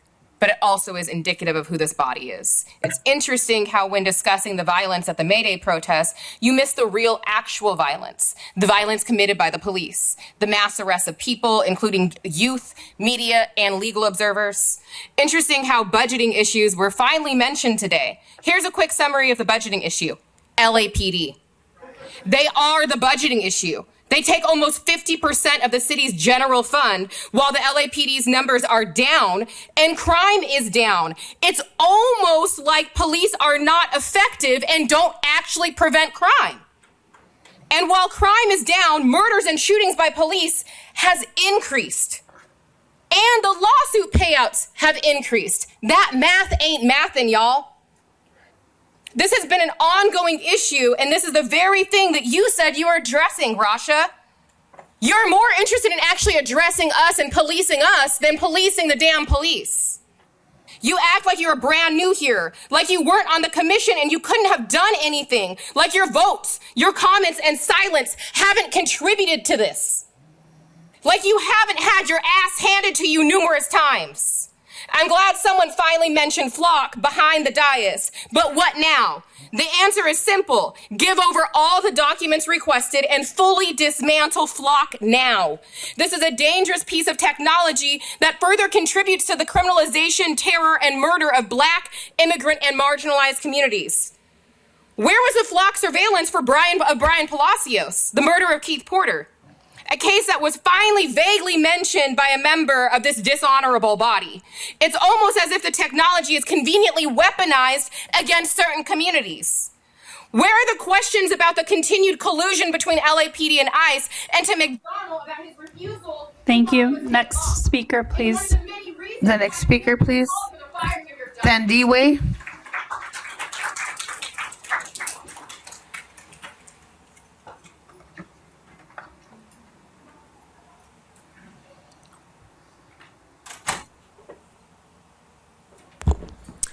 First of all, I just want to say it's really ironic to be discussing how to further surveil and harass organizers on Mayday when it's a day commemorating the brutal strike busting and several murders carried out by police over 100 years ago. So y'all are just up to the same bullshit shenanigans over 100 years later, trying to continue that proud legacy of union busting, of brutalizing workers and not standing on the side of workers like you always have done, which is the police's entire job. Very interesting. The lack of transparency on Keith Porter and Elias Real, where is it? It's been months since Keith Porter was murdered. Months. What the fuck are you waiting for? It's almost summer. And fuck-ass Chief McDonald mentioned waiting for the DA to bring up charges. You don't need the DA's approval to release information about the killer who is still roaming free as far as we the public know. You had no problem releasing information about David and his killing ass, but for some reason it's so hard for you to talk about an off-duty ICE agent. He's not an ICE agent. The fact that he is federal should not complicate this investigation. He was a citizen. He was a normal person. We don't have his talk screen. We don't know if he was inebriated. We don't know shit. Everything we know is because the community had to find it out. Fuck Flock. We gotta get Flock together. We know that this department is full of corruption and stalking, weirdos, pedophiles. Your union came after my mom and my family personally, and I have no doubt that Flock safety would be used by y'all weirdo, creeping ass motherfuckers to spy on my family some more. Your helicopters hover around my house, specifically only my house, every other day. Jim McDonald, fuck you. Y'all need to fire him. He doesn't do anything right. The next speaker, Monique. Monique. Then Pancake. Is there someone? There's a card that says Pancake. No. Shahir. I'm calling the Hamid name. has not yet Is been Monique called. here? Monique is not present. Shahir. Richie.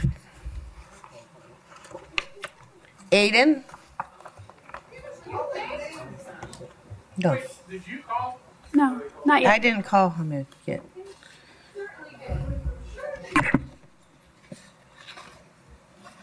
Whose name are you calling? Because you said 28. I said Monique. Is Monique here? You said 28. Pancake. Richie. Shahir. Aiden. Go ahead. Due respect to the journalists here to defend their right to special treatment, but in my opinion, that's beside the broader point, which is that this department is violent, corrupt, and cannot be reformed. Asking for training for police to respect the rule of law or for any type of accountability to be visited on the pigs by this body will be similarly fruitless. Understand, as Black, brown, queer, and other marginalized communities do, that the police only exist to protect capital. Whether that's fighting retail theft rings or criminalizing anyone deemed other by the white supremacist, capitalist, imperialist patriarchy headed by the pinkest of pigs, Jim McDonnell. A word about Flock. Flock's unblinking eyes log images of every passing vehicle in a database complete with location, timestamp, and other vehicle details, including visual identifiers such as stickers, damage, and accessories. As soon as the image is analyzed, that snapshot is grouped with others of the same individual and made accessible to anyone within the Flock data sharing environment via a suite of AI-powered search tools, giving blanket access to an unprecedented breadth and depth of personal information with no warrant, no guardrails, and no oversight. If only this were important and the president of this fucking commission could pay attention for 2 fucking minutes after our time is reduced so that we can talk about these issues that you claim you felt were important, so that you could participate and learn with the community instead of doing whatever the fuck it is you do, Rasha, and whatever the fuck it is you do, Daniel. Even Teresa can fucking pay attention during my comment. You know, I saw you nodding along when someone was talking about Mayday, Daniel. Where the fuck are you on that? Behind the podium, or behind whatever desk this is, walking into and out of the same door as the pigs, who you serve. Don't pretend like you fucking care about this stuff. Don't pretend like you're a community organizer and activist holding the police accountable when all you do is glad hand with them and kiss their ass. Fire Jim McDonnell, fuck this body, and Next speaker, please. The next speaker, Grace. Grace.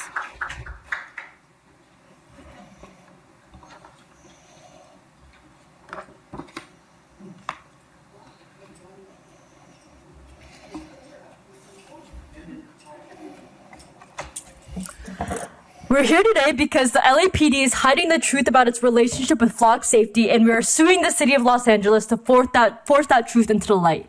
On February 26th, we submitted a public records request asking for any and all contracts, MOUs, or agreements between LAPD and flock, past, present, and active. A month later, LAPD gave us one document, a single short-term MOU from 2025 that expires after 180 days. That was it. We told them this response is incomplete. They went silent. We followed up again. Silence. Meanwhile, LAPD's own 2024 technology report confirms another MOU signed July 11, 2023, running through to this July 2026. We've also uncovered a 2019 agreement where Flock provided cameras, software, and data infrastructure to LAPD at no cost. So we know there are more agreements. LAPD is withholding them, and they're doing that on purpose because they know that exposing the full extent of this relationship will only fuel the ongoing fight to end Flock and the surveillance of our communities. On December 11, 2019, Sergeant Mike Goldberg at the LAPD wrote in an email to Dave McKeeman of Flock Safety safety that, quote, we stand committed to utilizing the product to its fullest capability as an investigative aid, but we are aware of the political environment, Flock and similar products like Palantir face, and the delicate road it needs to follow to stay viable as a consumer product. It is quite literally LAPD's stated goal to expand surveillance while concealing their cozy ties so they can continue to profit from harassing, brutalizing, and criminalizing our communities. Because this system is intended to cause harm. Flock employees were recently caught accessing live camera feeds in a school, playground, pool, children's gymnastics room, and more in Dunwoody, Georgia to demo their product. At the same time, people are being repeatedly stopped by police because these systems misidentify them as suspects.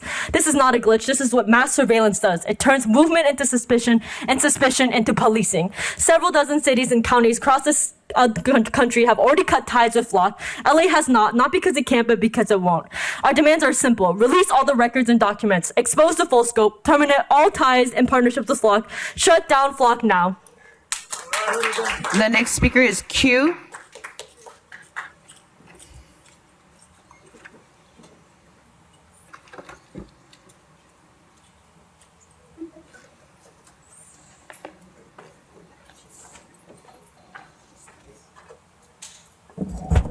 Jeff, you asked for the Flock information to be released within the Information Technology Bureau report for 2025. The year's previous report from 2024 included Flock in that it mentioned Flock. That 2024 report also states that in 2024 in Los Angeles, the city alone, there were over 1,400,000,000 automatic license plate reader detections. That means every day, every car is detected more than once in the city of LA. Not the county, just the city. That's mass surveillance. That is the digital dragnet that surveils and criminalizes every car and every person that ever passes a Flock camera or goes anywhere within LA.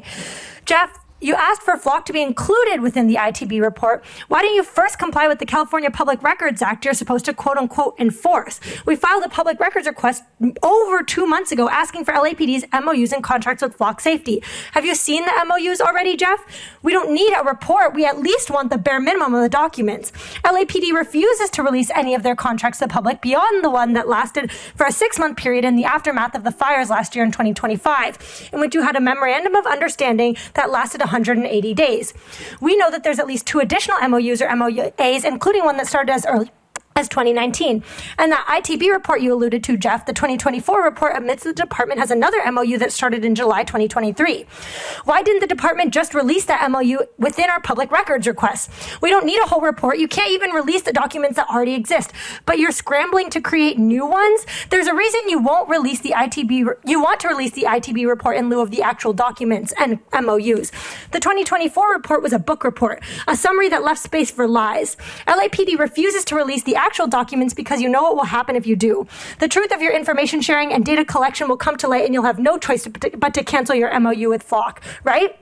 Flock has been used to surveil sex workers, youth, those seeking abortions and gender affirming care, and undocumented folks. You've been helping LAPD to draw a map so that ICE can hunt and track undocumented folks living throughout Los Angeles, and that's why you refuse to give us. The next speaker, Hamid.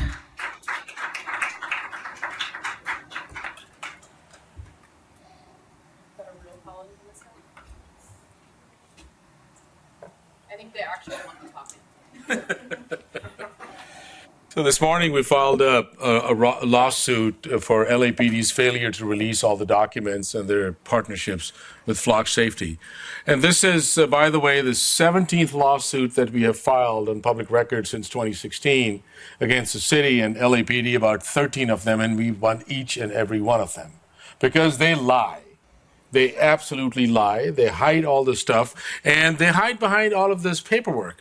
I think I just want to go back to Jeff Scobin's earlier comment about guardrails and oversight and, just protection of data and all of that. This fucking body, Jeff, has been around since 1926. If the guardrails ever worked, if all of this oversight ever worked, if transparency ever worked, if auditing ever worked, if reporting ever worked, do you think we'll be standing over here? Is there a day that goes by that a scandal doesn't come out? A scandal that's like, that this department is constantly dealing with. I mean, what about Art Labrada, who was in the running to be the chief? And let's just look at just a couple more things because Michael Moore made a comment a couple years ago when we were talking about something over here, and he was talking about policing culture. And he says we can have all the policy in the world, but culture eats policy for lunch. Culture eats policy for lunch, and that's a direct quote from what Michael Moore said. And that's what we are talking about. Here's something from your own official documents, disciplinary penalties for complaints closed in January 2026. And now what are these? There's like multiple pages. Officers associated with a prostitute on 2 separate occasions, smoked marijuana, solicited a prostitute, operated a vehicle under the influence of marijuana with children on board, while employed by the LAPD used marijuana in violation of department policy, and on and on and on. Flock safety is being used to go into gyms, go into swimming pools, and track children. The next speaker, please. Gato. The next speaker, Gato. Yes. All right. Good morning, everyone. Back again with the same violence that LAPD was using against protesters, media, as we heard. I was personally recording. I was with legal observers when you broke into a parking lot in the corner on Temple and Alameda. Did you have a warrant to get to that private parking property? And then when we were in the car, before you accessed that parking lot, you were threatening us with arresting us. Did you have a warrant to break into the car when you were screaming at us to arresting us? And after the other people from press, international press, were arrested, you came with the facial recognition cameras threatening people that was recording from inside of that parking lot. And after we saw that start recording you came with 3 drones. You started arresting press. When we were recording that you were doing that, you went against the legal observers. What was the reason for you to break into a parking lot, trying to break into cars when people was already there that they paid for? Do you have a warrant? Do you have a warrant to jump into the cars? So what was the reason for you arresting legal observers with badges that you never checked? It doesn't matter if we have the badges, because you see the shirts that said press, and you arrest those people, brutalize them. The other person I saw when he was being arrested, we were recording that. I have legal observers that were right next to them, and they were arrested because they were recording. That's exactly when you came with the drones and with the facial recognition cameras. When are you going to stop lying to the public? When are you going to stop lying to Los Angeles? When are you going to stop brutalizing press and Angelinos? Stop the illegal surveillance that you do. All the Flux cameras, what they say is true. All that you do, that you said that you do for good for Los Angeles is nothing but criminal. What you do here is organized crime. You don't have anything organized at the protest. I see you running by like you were Mario Karts, running from here to there. You were not organized. You were arresting people left and right, provoking, instigating. I saw the same thing that everybody saw. You beating up and you're tasing a veteran that was on the sidewalk. Is that what you do? That's what you train for? That's what you will organize to commit crimes? The only organized things that you're having here is gang stalking. Protect. The next speaker, Benny Martinez.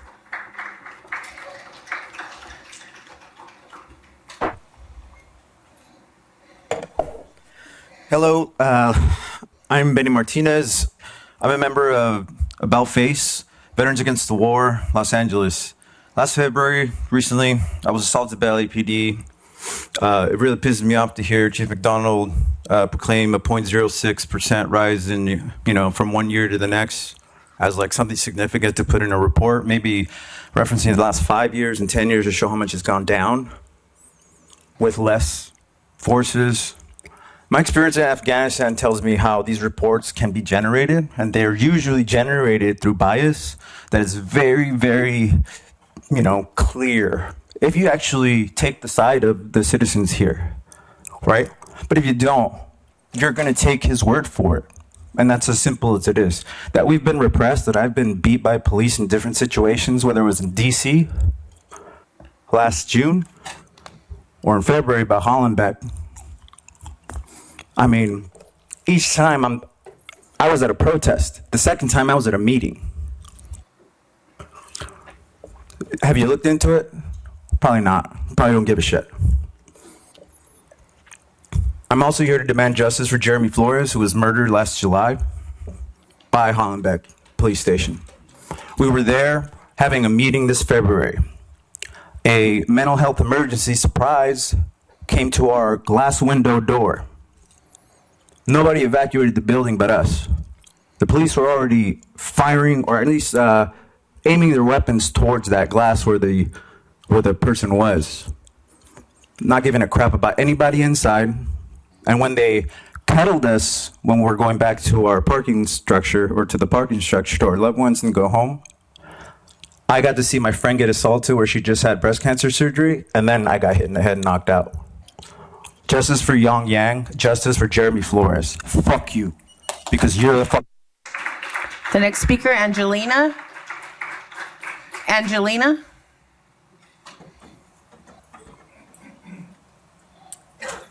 I just want to mention, sitting here, it's very gut-wrenching. It's very disgusting to see all these people, and there's many, many, many more. The list goes on. People come up and express to you their concerns and what's directly impacting them in their everyday lives. And we constantly, for years and years and years, get ignored, or we feel like we're getting ignored. We don't feel like things are being solved. We don't feel safe in our communities. We're being surveilled. I don't think surveillance leads to safety. I don't think that that's solving the issue. Maybe that might be the common consensus among you all, but as you can tell, everybody here doesn't feel safe. We don't feel safe. It's contributing more to the problem, and I hope you guys recognize that, and I hope that you guys are truly taking into consideration the weight this holds in our community and trying to solve the problem instead of feed it more. Thank you. The next speaker, Mr. Herman. Martrejo.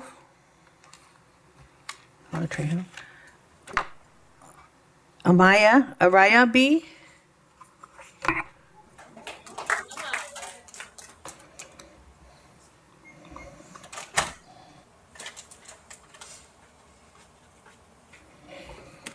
Hi, my name is Araya Blakely, and I'm an organizer with Students Deserve.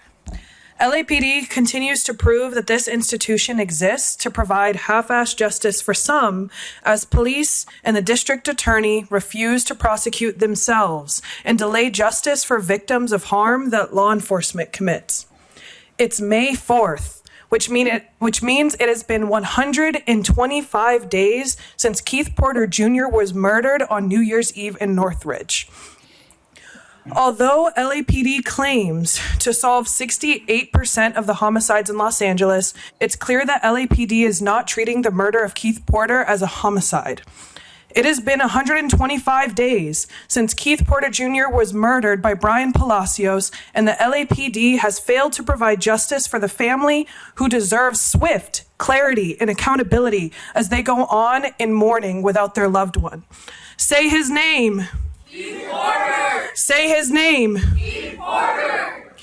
This budget season, LAPD and Mayor Bass propose an increase to police budgets, proposing $3.6 billion toward the nationally notorious LAPD. Hiring 510 more police officers and opening more jails will result in more lawsuits that the city and taxpayers pay out, when instead we could invest in permanent supportive housing, mental health support, and alternatives to incarceration. Students Deserve is here in solidarity with Stop LAPD Spying to raise awareness to the harms of flock safety and to name that we will be closer to safety when flock's contract is stopped. Surveillance does not make us safer. Investments in our communities does. The next speaker, Daniel Sosa.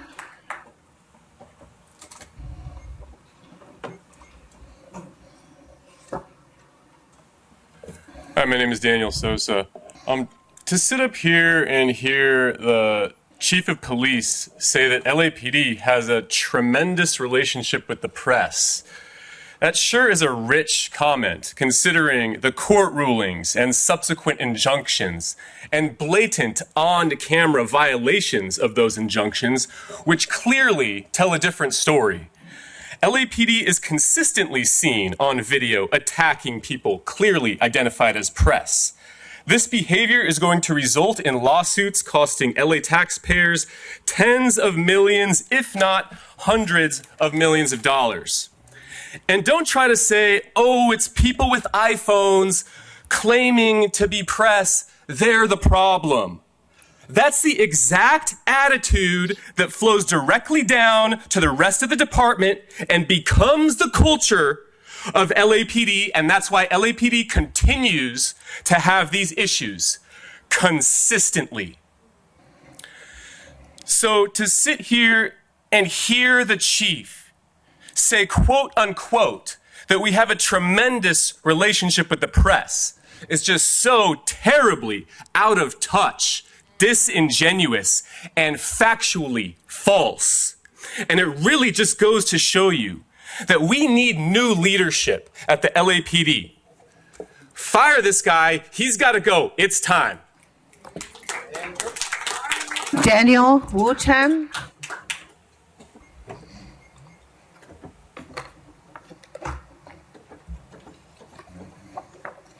Yeah, I want to echo everyone's statements about Flock canceling the contracts, showing us what's in the contracts, all the contracts, whether or not it's before or after you cancel it, I don't care.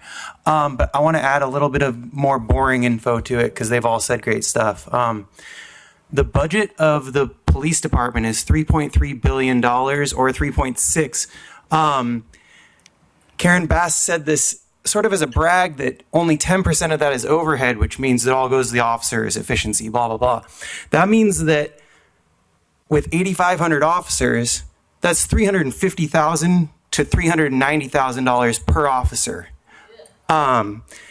You can look up anything like this on transparentcalifornia.com. You can look up individual officers, especially if you have an encounter with one, and find out how much they're getting paid, how much their increases in pay have been, sometimes over the last 4 years, close to 100% with many of them, because we have to beg them to keep serving the community because they're so scared of us that only 20% of you guys live in the city limits. You come into the city and treat us like animals at a zoo that you have to supervise because you don't see us as human. I know it for a fact. You live in Whittier, you live in Orange County, you live in Santa Clarita with all the grips that I work with. Great, wonderful. You guys need to live in the communities, use police, so that you know that you may encounter someone going to the coffee shop, so you have to treat them as a human being. And by the way, the First Amendment right to freedom of the press does not pertain only to people who are registered as press with an organization that pays them. I'm a former journalist. I never made enough money doing it because the industry is fucked. But that's great. A lot of people out here are doing it for free or for very little. And the point is that everyone has that right. There's no time limit on First Amendment rights of assembly, press, and it applies to all citizens. And yes, I see the timer. Nice glow there you got. O Stone.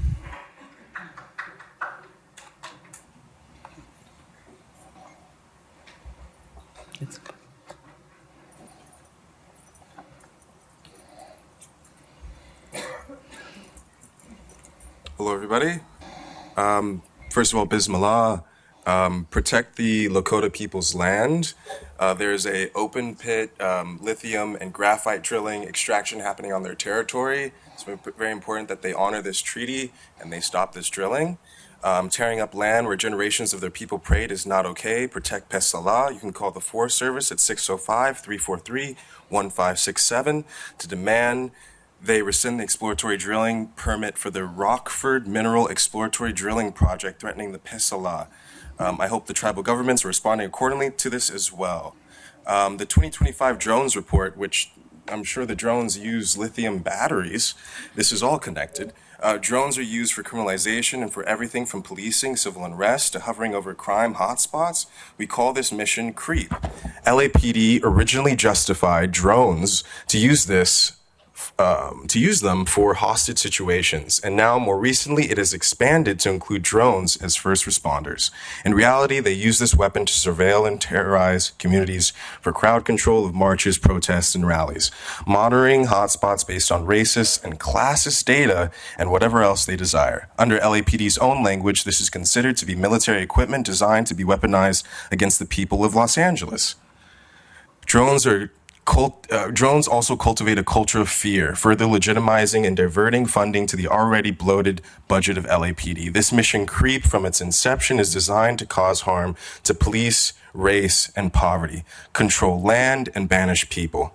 What is advertised as benign first responder is actually another violent weapon to join LAPD's aerial cachet.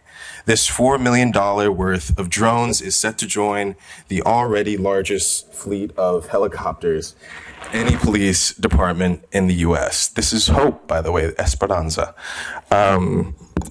Moving on. Thank you. We have no other comment cards. Thank you. That completes the public comment session, and we will take a break and come back in 10 minutes.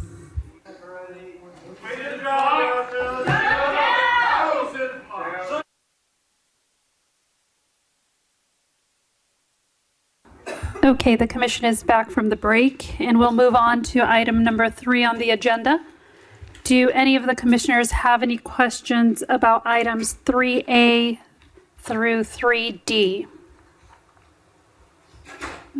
Okay, seeing no questions, I move that we approve items 3A through 3D and take the recommended board action. Is there a second? Second. All those in favor say aye. Aye. Motion passes. Thank you. Now we'll move on to item 4 on the agenda, regular agenda item 4A, the department's report relative to conflict of interest code revisions.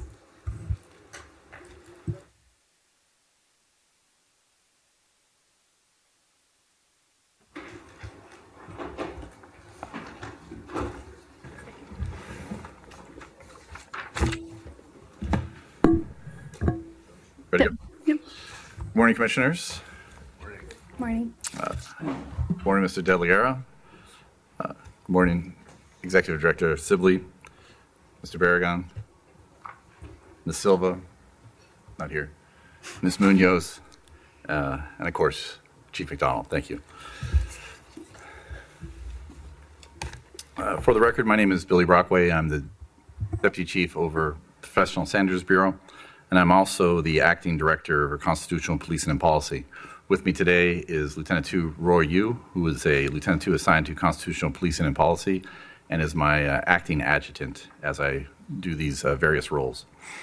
As auxiliary duty, I'm the department's ethics coordinator.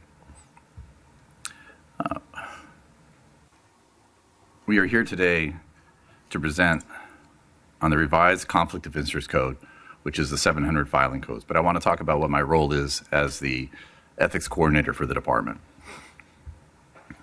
Each department head designates a person, such as myself, to be the liaison between the department and the Ethics Commission and the Mayor's office.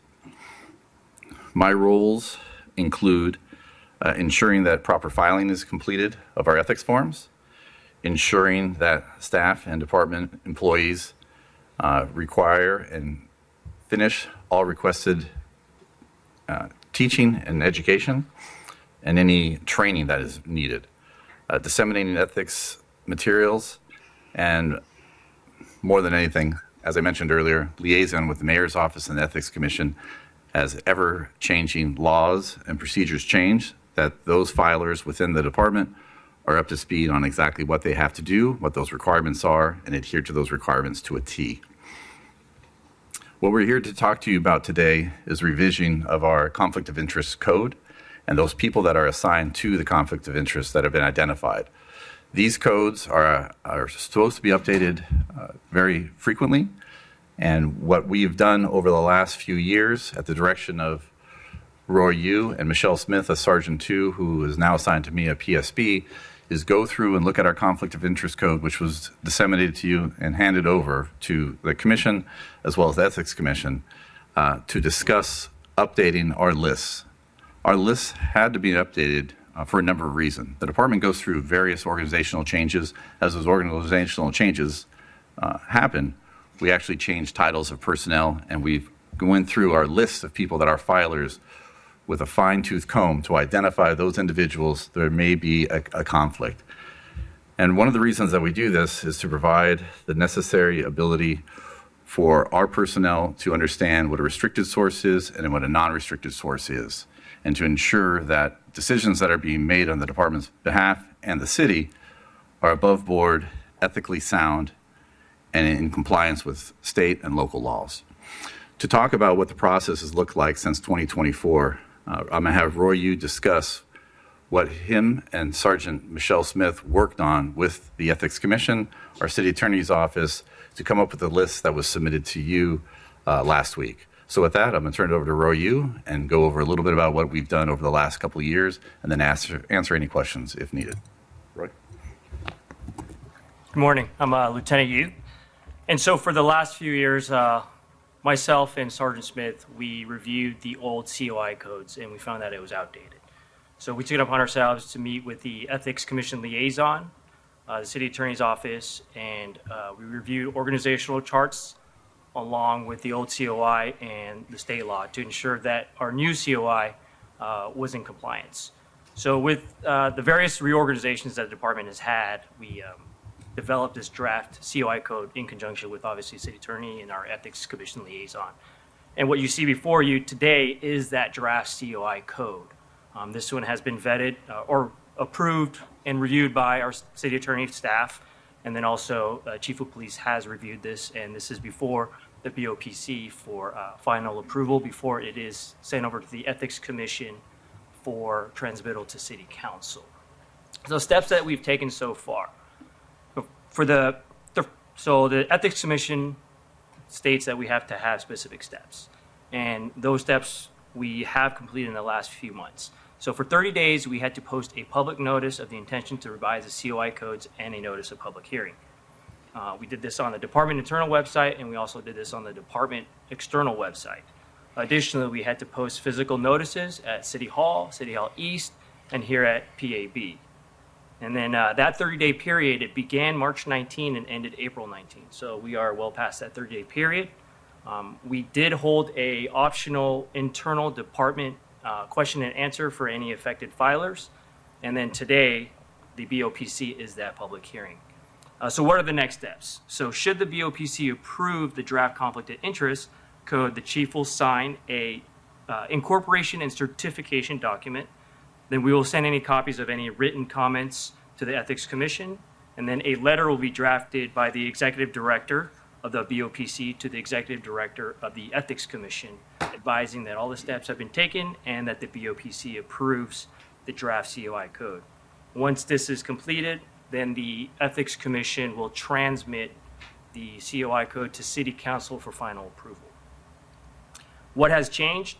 So we deleted some obsolete divisions, such as Management Services Division that doesn't exist anymore, Vice Division that doesn't exist anymore.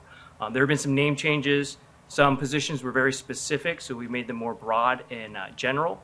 Overall, we added 33 new positions, and that brings us to, which is approximately about 105 employees. And that brings our total up to 372 filers, approximately. Currently, we have 267 filers, and this includes the commissioners, includes the hearing examiners, and the permit reviewers, and all the department employees. And with that, we are open for questions. So, I'm sorry, Commissioner. There are a lot of moving parts. I was the ethics coordinator back in 2014 and 15 as we went and did a deep dive on name changes, organizational changes, and ensuring that we were in compliance the best we possibly could be.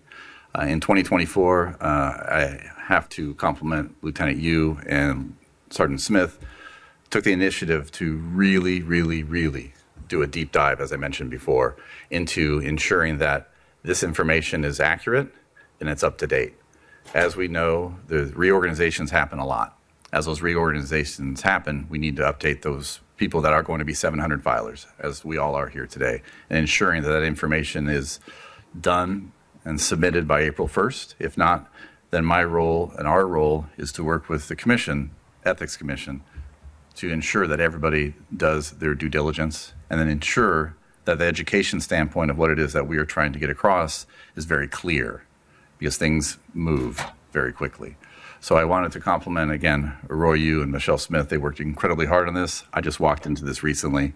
So we're open for questions.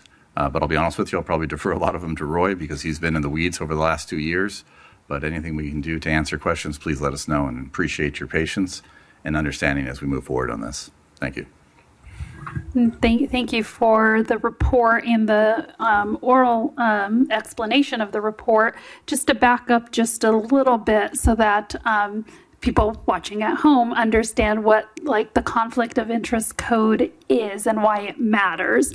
Is, was the process that you were going through identifying any positions within the department that have like any type of decision-making authority, like that they can enter into contracts or other things to make sure that they are, they call these the Form 700 filings of like public disclosure of any types of conflicts of interest they may have. Like, so if they've got any side jobs, or if they have any ownership interest in anything, or if they're getting gifts from anyone, that's all publicly disclosed, so that one, that there's requirements as to what gifts they can and can't accept. And then if they do accept, any gifts, that goes on the form, and they may be disqualified from being involved in decision making. Is that just kind of like zooming out a little bit? Is that what this process is all about? Yeah, if you're okay with the commissioners, please, this will take about a minute and a half. I want to kind of read something verbatim, which talks about exactly what you're talking about. And then Roy will answer specific questions, which I know you'll have on dollar amounts and donations and what you can and can't do, and that conflict of interest we're talking about. The department, along with the city and the local and state government agencies, are mandated to have a conflict of interest code. This is a requirement under the Political Reform Act of 1974 and is regulated by the California Fair Politics Political Practice Commission. Every elected official and public employee who makes or influences government decisions are required to submit the Statement of Economic Interest, as well as known as the 700 form. This form provides transparency and accountability, as we just mentioned. It provides the necessary information to the public about an official's personal financial interest to ensure that officials are making decisions in the best interest of the public and not enhancing their personal finances. It serves as a reminder to the public official of potential conflicts of interest so that the official can abstain from making or participating in governmental decisions that are deemed conflict of interest. That's the definition verbatim on exactly what it is that we're trying to get across as far as the 700 file form. So for people at home, so understand exactly what those parameters look like. Now the specific questions, I think Roy has a couple bullet points so you can talk about what that looks like and what it is that we do on a daily basis between Roy, myself, and Michelle on answering questions about exactly what you're talking about, man. So, Commissioner, you actually hit the nail right on the head with your brief description. So, I'm sorry. So, your description was exact. It's essentially the Statement of Economic Interest, the Form 700, is for folks such as government officials, elected or volunteers, such as yourself, where you have to disclose your finances, and that allows the public to see whether or not you may have any conflicts of interest with any contracts or something that you vote on or something you approve. And that goes for all elected and volunteer governing bodies, and then also for our captains and above, but also some of our officers and our lieutenants in the department. They may be involved in testing. They may be involved in doing some product evaluations or reviewing contracts, grants. Those folks also, some of them are Form 700 filers, but some of them will now become Form 700 filers. And that's what this process, this is what we undertook, was to examine the department and find, okay, some of these folks, because the department has changed, what are their positions, what are their jobs, and should they now be Form 700 filers? And what you see before you is working with the city attorney and our ethics commission liaison, and our institutional knowledge of the department, we determined that these folks should become filers. And I will use myself as an example. So I'm the adjutant for the Constitutional Policing Policy Bureau. We review, we have the grant section, and we also review every contract that comes through from fiscal group. And I am not a Form 700 filer, but I put myself on the list as an adjutant. All the direct reports of the chief of police are going to be Form 700 filers. That's on the draft. And so somebody who reviews contracts, somebody who reviews grants, I have a lot of inside information. should I want to be nefarious, I could and withhold information or share that information with potential bidders. That is important for people to know, so that my financial interests should be put out there so that they know that I'm being transparent, and the department and the state can hold me accountable should I do anything like that. Thank you for that additional explanation. And so, and I was glad to hear that, you worked with both the Ethics Commission and the City Attorney's Office in identifying. And so I understand you got rid of some of the obsolete positions, but this has now increased the number of employees within the department that will become these, Form 700 filers. Is that correct? Yeah, I think Roy said it. Hit a nail on the head. Back in 2014-15, when I was the ethics coordinator back in the day, I was exposed to a lot of different things, being grants, training, decisions that were made on everything from weapons to vehicles. And it was very clear at that time that the adjutants and the aides are very critical for briefing upper command staff. So we needed to make sure that the information that's being presented to command staff, the normal 700 filers back in the day, that we drill this down as far as we possibly can, because that information given to us, as we give to the chief, has to be vetted every which way but sideways, because of the implications if a decision is made that's not above board and then we didn't follow the proper processes. So when we went through this list, again, as I mentioned before, with a very fine-tooth comb, we drilled down to the very, very bottom of we could. I hate to say that, but we don't want somebody to be compromised on a decision that's being made for everything from a uniform to a weapon, less lethal, to a vehicle. We need to make sure that everything is above board. So again, to Roy and Michelle, they did an exceptional job of going through that, working with the city attorney, working with Mr. De La Guerra and the Ethics Commission. We've had a number of meetings over the last few weeks to discuss this list and really fine-tuned it the best we possibly can to address everything that we can, that we see, and knowing that we're going to have to adjust as we move forward, as the department changes, and ensure that we have the accountability across the board. So again, thank you to Roy and Michelle, did an amazing job, and Carlos De La Guerra as we worked on this for the last couple of years. One last question before I turn it over to my fellow commissioners. And this responsibility falls on the position, not the individual, right? Because of there's turnover or things like that. So, Lieutenant, if you were, for half the year in this adjutant position with that, and then you move on to something else, and then another person comes in for the next half of the year, both of you would be obligated to file. Is that correct? Yes, Commissioner. So you do your assuming office form, and then you'll do your leaving office form. So if you transfer out of the division or that position, then you'll do a form where you leave office, and then the next person coming in would do the taking office form, or assuming office form is what it's actually called. And then we have a database to track that. So when we do have somebody promote up or promote out or retire or resign, you have a certain number of time that you have to get that done. But whoever replaces that position, we just had that happen on the 10th floor in the last couple of days, we will ensure that that person within 30 days has that ethics form filled out, completed, and ensure that they abide by all the rules and regulations, because, again, we know how critical it is to ensure that we are doing everything as transparent as possible. Wonderful. Thank you. Commissioner Scobin, any questions? No, thank you. Just thank you for the report and the detailed work that went in to preparing it. Sure. Commissioner Tabor?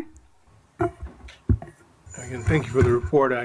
You answered one of the questions, and that was how many new members of the department would be added now responsible for completing the conflict of interest form. Are the dates consistent with the other state reporting periods, or have they changed through this process? So the dates for when you assume are obviously when you assume that office, but as far as for the annual filing, that stays the same, sir. So April 1st will be for anybody that's for anybody who will take on the position. April 1st is always going to be that annual filing deadline. As everybody here up on the podium here has filled it out by April 1st. And as we approach that April 1st deadline, we push it out to our liaisons, our contacts for every division, every bureau, and for the commission itself to ensure that it doesn't come out of left field. But believe me, When I first became the ethics coordinator back in 2014 and 15, I received a phone call from the Ethics Commission person directing me to meet with every individual that had not filed and collect a check for $100 because there's a fine. So we understand how important it is, and we have to ensure that that's taken care of. And so, again, the due diligence that has to be applied daily is incredible. And that's why we're trying to staff it up with the people that really know what they're doing. And this affects not just the 700 or the 710, but also the 60, which is... Yes, there is the Form 60. Not everybody fills out the Form 60. Okay. Special people fill out the Form 60, like the chief, special. So he'll fill out the Form 60. If I become a Form 700, I will not fill out a Form 60. Thank you. Commissioner Sanchez-Gordon? Yeah, I'm just curious. And first of all, thank you so much for the report. Deputy Chief, thank you so much. And Lieutenant, I guess I'm just curious to find out why it has taken almost 25 years to get to this point. I know it says it's not been fully updated, but do you see that we'll have more updates in a more timely manner, or is this sort of the normal pace? I'll take the hit on that. When I was the coordinator in 2014 and 15, we started working on it little by little. And then, as Roy had mentioned, as people move on, it gets turned over to different people to get that taken care of. I will tell you now, the relationship that we have with the Ethics Commission is outstanding.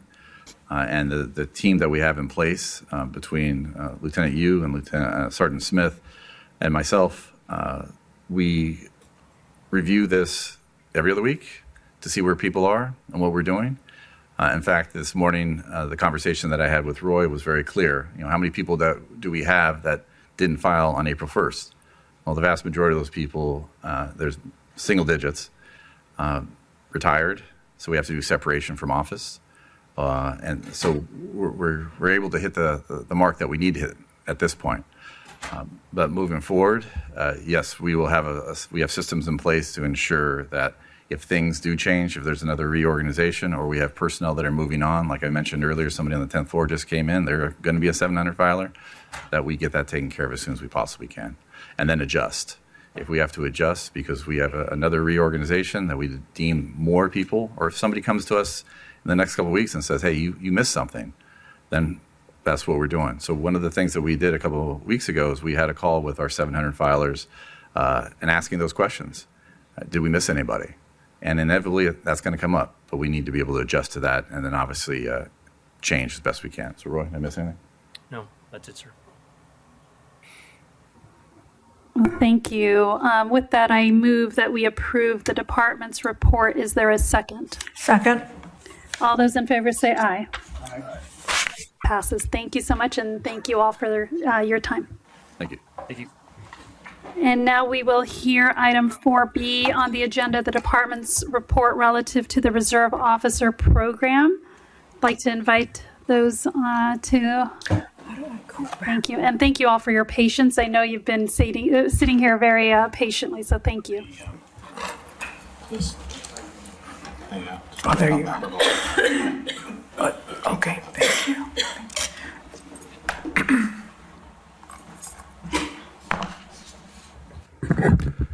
Good morning, President and members of the board. I'd like to start off with some introductions. I'm Deputy Chief Steve Emmerich, Commanding Officer Training Bureau.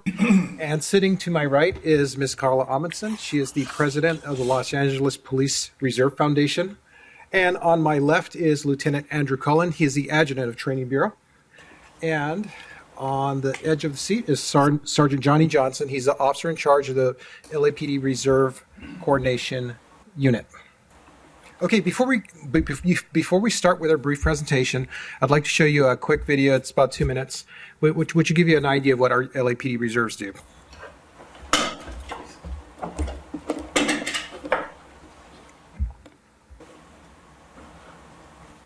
In a city as vast and complex as Los Angeles, public safety depends on more than just staffing.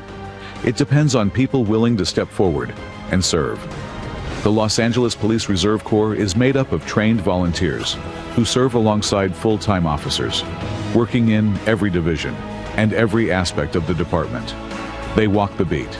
They ride motorcycles. They patrol neighborhoods and support specialized units. Some bring highly specialized skills, including a reserve officer who serves as an LAPD helicopter pilot. Others bring professional expertise from outside the department, like a practicing surgeon who patrols the field and teaches life-saving medical training at the academy. When the city faces critical moments, reserve officers are already there. During the Palisades fires, during civil unrest, providing trained, ready support when it's needed most. And in some cases, their role goes even further. The LAPD Cold Case Unit is made up entirely of reserve officers. Their work has been so impactful, it inspired the portrayal of their division in the television series Ballard. Reserve officers bring a depth of experience that strengthens the department, from medicine to aviation to international diplomacy, even supporting law enforcement efforts abroad, including during the Paris Olympics. They also play a vital role in community connection. Through programs like Operation School Bell, they help build trust between the department and the people it serves. With support from the Los Angeles Police Reserve Foundation, the program continues to expand its reach and impact. They are integrated into the department. They are trained. They are already making a difference across Los Angeles. And as the needs of the city continue to grow, so does the opportunity to strengthen this program.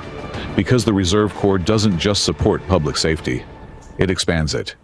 The Los Angeles Police Reserve Corps, an experienced force, already serving Los Angeles. All right, thank you. Now I'd like to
hourly. Their hours are tracked with DPS, but not all captured. So, for an example, one instance that I ran into was one of our reserve officers who's currently showing 0 hours. He's performed over 200 hours so far this year. So one of the ways that we're going to fix that is reserve officers are tracked decentralized right now. Working with the OIC of the reserve unit, we are going to start establishing some type of centralized control. And on a monthly basis, we're going to contact each of the commanding officers across the city to ensure that they're aware and more accurately tracking reserve officer hours. Sorry to interrupt. I've just been asking if you wouldn't mind speaking closer into the mic. They're having a difficult time here. Oh, okay. I'm sorry. Perfect. Much better. Okay. So if you take that hours contribution and you look at a mid-level police officer too, and try to calculate how much you can quantify that to, it's approximately $2.5 million, which we believe is greatly underrepresented, because we know at the level the department is currently deployed at, we would have to pay an officer overtime. So there's not only the time and a half rate that we'd be paying for, but also administrative expenses that go with that. The current overtime planning rate that we would use with provided by fiscal group is $105 per hour. So that contribution of track time is well over $5 million. And we believe that we're tracking maybe about 50% of the actual time reserves do. Slide.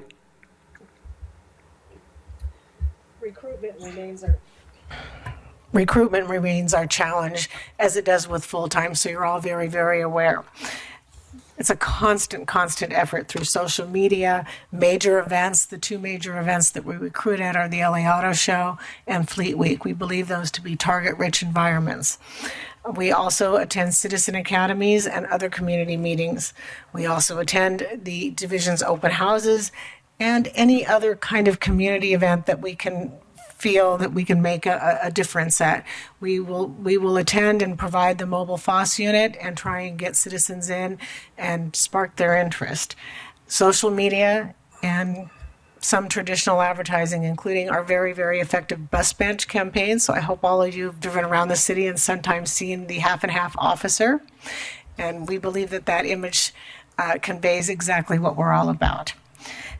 For the future, going forward, we really, really need to increase the interest pool. And our plan to do that is with a very targeted and very personal, well, I can speak properly, targeted campaign on social media. This is the kind of campaign where I always use the example all of you have experienced when you buy brown shoes, you look at brown shoes, and the next thing you know, you're getting all those advertisements and emails for brown shoes. We are going to do that for the reserve program. And by doing that, we hope to generate much greater interest and therefore, down the line, greater numbers of reserve officers. So Carla, if I could, I'd like to add some numbers. So we looked at the last 3 years of aggregated data and averaged on what amount of interest we have in the program. So there's no shortage of interest people who want to become reserve officers. Over the last 3 years, an average of 410 people submitted interest applications. An average of 122 over the last 3 years, followed all the way through to the orientation process, and out of that, that really results in 27 people starting the process with the personal history statement, the PHS.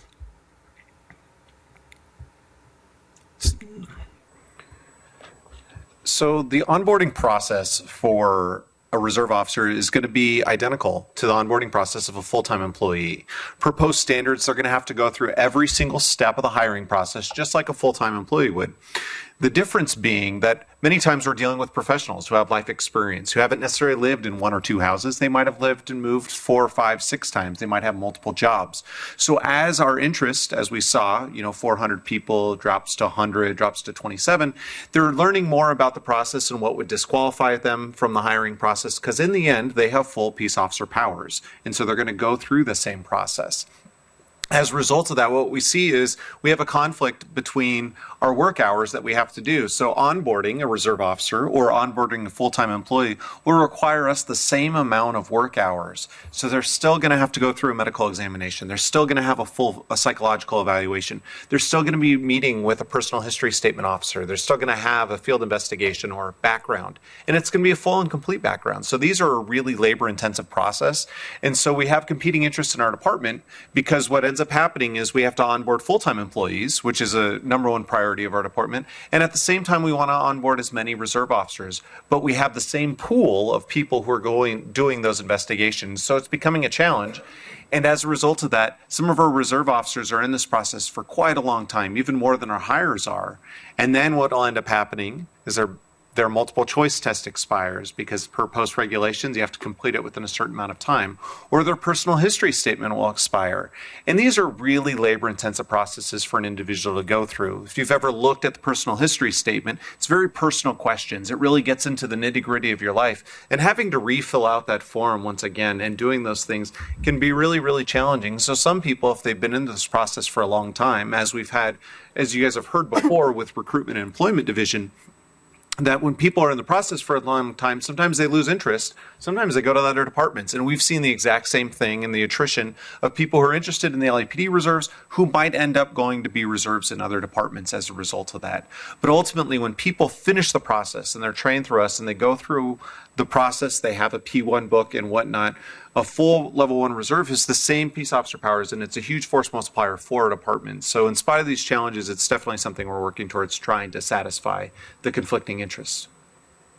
Yeah, so in addition to that primary stream of where we'd like to get reserve officers from the communities and truly people who just want to do this on a voluntary basis, the secondary way or the easier way of building out the reserve, the pool of reserve officers, the second stream, which actually represents 56% of our reserve force, are former full-time officers. And I think we're missing out on a lot of potential people that we could have retained had we adopted a paid reserve program, which would be available to all officers. So I just want to see what we are missing out on. So far this year, there have been 110 full-time retirements. Out of those 110 full-time retirements, only 2 of those officers left on a disability, so they wouldn't be eligible to continue service as a level 1 reserve. They left with an average of 28 and a half years of service, an average age of 55 and a half years old. So they still have a lot of time that they could, they can contribute to the city. Currently, I asked Personnel Division, we're only retaining 10% of those people. However, I think we could spark more interest if we adopted a paid reserve program that would not cost any more money in the city's budget or in the department's budget. The way we would fund this is through a reimbursable program for when you have sporting events in which someone else is paying the bill because they paid for the event. We would put them onto the coast overtime system, and the vendor would be able to pay the officers whatever the prevailing rate is. This would also include reimbursable overtime that is worked by the MTA. We've approached the MTA board, who is also amenable to the idea, and they said as long as you send us a fully qualified LAPD level 1 reserve, they would be willing to pay the full overtime rate. And I don't want to take credit for this. Carla has been working on this for the last 5 years, trudging along, and I think we're finally making some progress. We've also been working with the Police General Counsel, and we just have a couple legality issues to work out, and are looking for somebody on the city council to adopt this as a motion. We also feel that this will be an incentive for recruitment for the general public as well. If they feel that after they serve their voluntary hours, they would not be eligible unless they've already completed their voluntary hours. But we feel it would also be a boon to recruitment as well. I've had many of our longtime reserves say that, it'd just be a show of respect that we were able to compensate them. And many of them say that, I take that money and donate it right back to the LAPD Reserve Foundation. Just real quick, just as an anecdote for a real example of something. Back during COVID, it's good to know that during that period of time when everything was locked down, reserves were actually given the option to stay at home initially when the COVID lockdown first happened.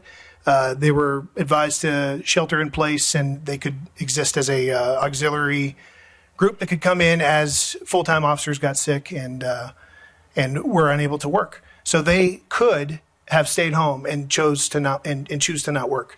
Many of them instead came into work and worked full-time hours because their day jobs were either from remote or were also locked down. One example in particular, I'll just say his name is Gerardo from Hollywood Division. He was actually laid off from his primary job as a security guard. So let's be honest, it's already not a high-paying job to begin with. He was laid off and forced to live on unemployment during most of COVID. And that man chose, when he didn't have to work a single hour, he decided to come into Hollywood and work more than 40 hours every single week for free. We look back now and think of it one way. At the time, we didn't know what that disease was. We were all nervous about it, didn't want to get exposed to it. He chose to come in and work all those hours for free. Now, if a program like this had been in place back then, he could have had a way to be compensated for all that work. So just to put in perspective, that's a big reason why we're trying to go forward with this. This past weekend, we held our annual Twice a Citizen Gala. We call all our reserve officers Twice a Citizen, as each of you are twice as citizens as well. So we also would like to thank you for your service. This is the premier event that recognizes their accomplishments. If you attend 1 year, and I urge you all to, you will completely understand the program. We also honor community members that help financially to keep the program going. The city does not pay for all of their initial equipment. It runs about $1,600 per officer. That's including things like their PT equipment, not to mention their weapons. So we also fund their continuing education, specialized task force, training. The reserve officers, again, most work full-time. They cannot attend training during regular LAPD hours. We often will subsidize them and fund weekend training. This is an important opportunity to recognize what they do at Twice a Citizen, and it helps with retention and program visibility. Before we transition, I just want to point out that this is all accomplished at very minimal cost to the department. Almost none of it's covered. It's only through the tremendous generosity of the Los Angeles Police Reserve Foundation that much of this training is funded. Out of my revolving training fund, I can't pay for reserve officer training, but we always can count on the LA Police Reserve Foundation to find the funds to get things accomplished. So at this point, I would like to transition over to the true heroes of this presentation, and those are our reserve officers who we're talking about. And I'd like to give them a moment to talk about their life experience and their experience as LAPD reserve officer. Thank you. I'm sorry, I'll introduce them. So number one is Dr. Kenji Inaba. He's a one-time Reserve Officer of the Year. Next would be Sammy Tu, also a one-time Reserve Officer of the Year. John Barvakis, 4-time Reserve Officer of the Year. And we're going to close out with Eileen Limis, 5-time Reserve Officer of the Year. Thanks, everybody.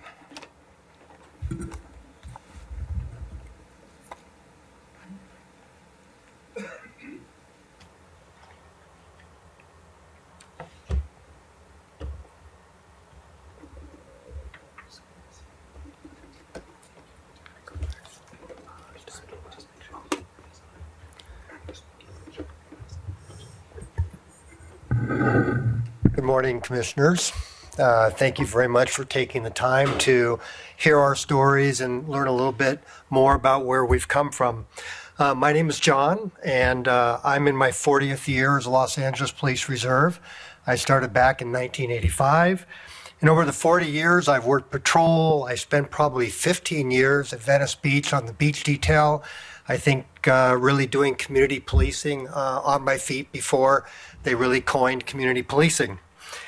From there, I worked Vice. I worked the Hollywood Boulevard Task Force, Community Relations, and I'm currently assigned to the Threat Management Unit, which is part of a detective group out of the Detective Support and Vice Division, and I've been there 3 years. So I get the opportunity to work amongst really experienced detectives and in and around the mental health clinicians that help support us in our challenging cases of criminal threats and stalking. In my professional career, I serve as a chief operating officer of an entertainment company that I co-founded. It holds 2 television production companies, a talent management company, and over 34 live entertainment clubs around the United States. So it's certainly challenging. Both roles are challenging, and on the surface, you might find them to be very different. But in practice, I have found them to be closely connected. Both roles require me to have empathy, discipline, and accountability. In business, I spend a lot of time negotiating complex deals with networks, talent agencies, management companies, aligning our mutual interests, as you all know, and making decisions that affect people's livelihoods. In policing, those same skills are used to resolve conflict, often while meeting people in their most vulnerable moments. The difference is, in policing, the stakes are much higher. The decisions I make are, in many times, for their lives or for their families, their community. In business, I can go back and revisit a decision. I can set a red line. I can reserve rights. In this job, you can't. So each and every time we make decisions, as well as you, we're affecting people's lives. The perspective has strengthened my approach in both roles. I think I use a lot of what I've learned in my police work, in my professional job, and hopefully I bring a good value of my professional life into what I do here at the department. So I commend all of you for your service and your continued leadership and respect, and I hope you continue to sustain the viability of the reserve program. We much appreciate that. Thank you.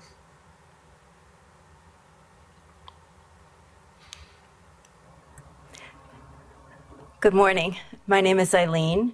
I've been a reserve officer since 2000. I've been a volunteer for LAPD since 2018 and became a reserve officer at the beginning of 2019. Prior to that, my career spanned over 4 decades in the entertainment business, mostly Sony Pictures Entertainment, where I was an executive in theatrical distribution and had the opportunity to travel to all our domestic and international offices around the world. That helped me to understand, learn about, and appreciate many different cultures that I was able to work with. When I retired, I wanted to do something in a volunteer capacity related to law enforcement. I contacted Los Angeles Police Department. I went into the West LA office and was assigned to the detective unit, just to initially help out. They began giving me cases on the auto desk, and I started working them from beginning to end.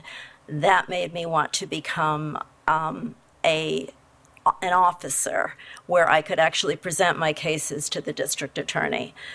So I did apply for and was accepted in the Reserve Academy. I completed that, and my caseload increased. I carry a full caseload and have ever since I graduated. I work about 40 hours a week, and I have worked on the auto desk. I've worked on theft, burglary, and for the last several years, robbery and assault with a deadly weapon. And I take my victims from start to finish once we have gotten the process through the arrest of the suspect, once he's been identified and we have probable cause. And I take them all through the court system until we have verdict at the end of the day. Nothing gives me greater satisfaction than to be able to get justice for my victims.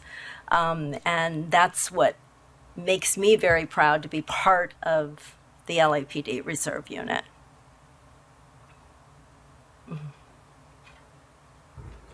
Good afternoon, Chief, honored members of the Police Commission. My name is Sammy Shu, and I've been a reserve for going on 14 years now, mostly in patrol at Pacific Division. Prior to my full-time work, I'm an IT consultant, and I also worked as the IT director at a law firm for approximately 15 years prior to that. So in my time as an LAPD reserve officer, I've seen the department go from 10,000 officers and losing about like 15% to what we are right now. And that's been a huge change, like for me, seeing it at full strength and then to where we are today. So as an example, when I first started working patrol, people would always ask me, my friends, neighbors and stuff, do they ever call you in for anything, like for backup? And I would always be upfront with them, and generally no. We go in and we work our required minimums and then some. However, in the past few years, our numbers have gotten so low to maintain patrol minimums. They actually have called me because nobody else could come in and say, hey, can you guys come in and work shifts for us so that we can make our patrol minimums? And not just myself, but other reserve officers at the patrol divisions, we all do that. I've also had the honor of becoming an academy instructor, a firearms instructor, and that's also where I've seen a lot of the loss of number of employees, the attrition to the department, because in order for in-service training for our full-time officers to continue, they actually have to call us a lot, the adjuncts, a lot of them reserves, former full-time and reserves, that's what we call ourselves, to come in and help. In fact, I actually came to this meeting today from the police academy because I was helping out with one of the classes there. So, yeah, I mean, that's been my experience. It's been eye-opening. It's been the honor, and it continues to be an honor of my life to be able to serve the citizens of the city in this capacity, to interact with them, and I hope to continue to do so. Kenji Inaba, very nice to meet you. I'm a professor of surgery at USC, and I'm currently the chief of surgery and perioperative services at the LA General Medical Center. I've been a reserve officer for about 11 years. I was in Sammy's class. We were classmates and grappling partners, as it turns out, so it's really nice to see everybody here.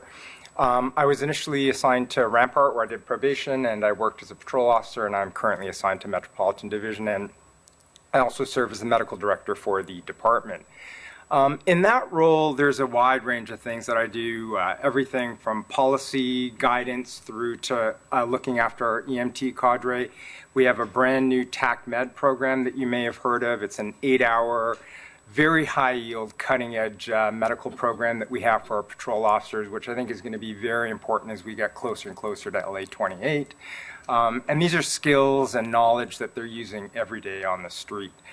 In addition to that, I am available 24/7 for all of the medical needs of our officers, and that can range from direct medical treatment through to getting them a second opinion to really nowadays some of the complex medical decision-making that our officers unfortunately have to go through for themselves and their families. So I provide that whenever it's required. So that's what I do for the department. It's truly been a privilege.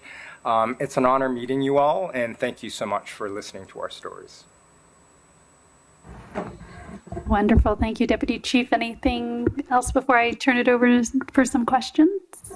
Oh, okay. I was going to ask you, Madam President, so just wanted to also acknowledge Yes.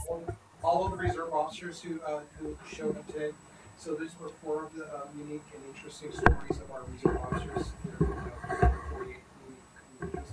So I wanted to know how you want to use the time for question and answer directly to the reserve officers, or if there's specific policy questions that we would be glad to jump in. Great. Well, that might depend on some of the questions from the commissioners. So why don't we make it optional, and we can, if you have questions, we'll start with Commissioner Sanchez-Gordon, whether it's to the reserve officers. And thank you again for this wonderful presentation, and I'll save some of my pleasantries for a little later.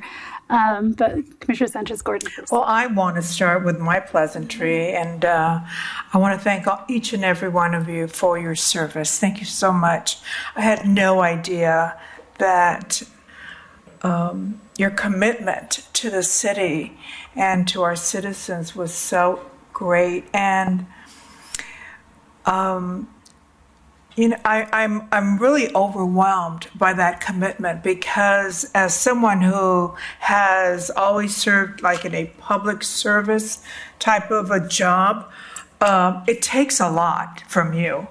And to now have you as either retirees or as in the private sector come back and do this, and some of you now full time and with these heavy duty responsibilities in the private sector and the public sector as a job doctor. I'm blown away by the fact that you're on call 24 hours. How long did you say you've been a reserve officer? 11 years. 11 years. So I just want to recognize all of you for your commitment and for your service and for,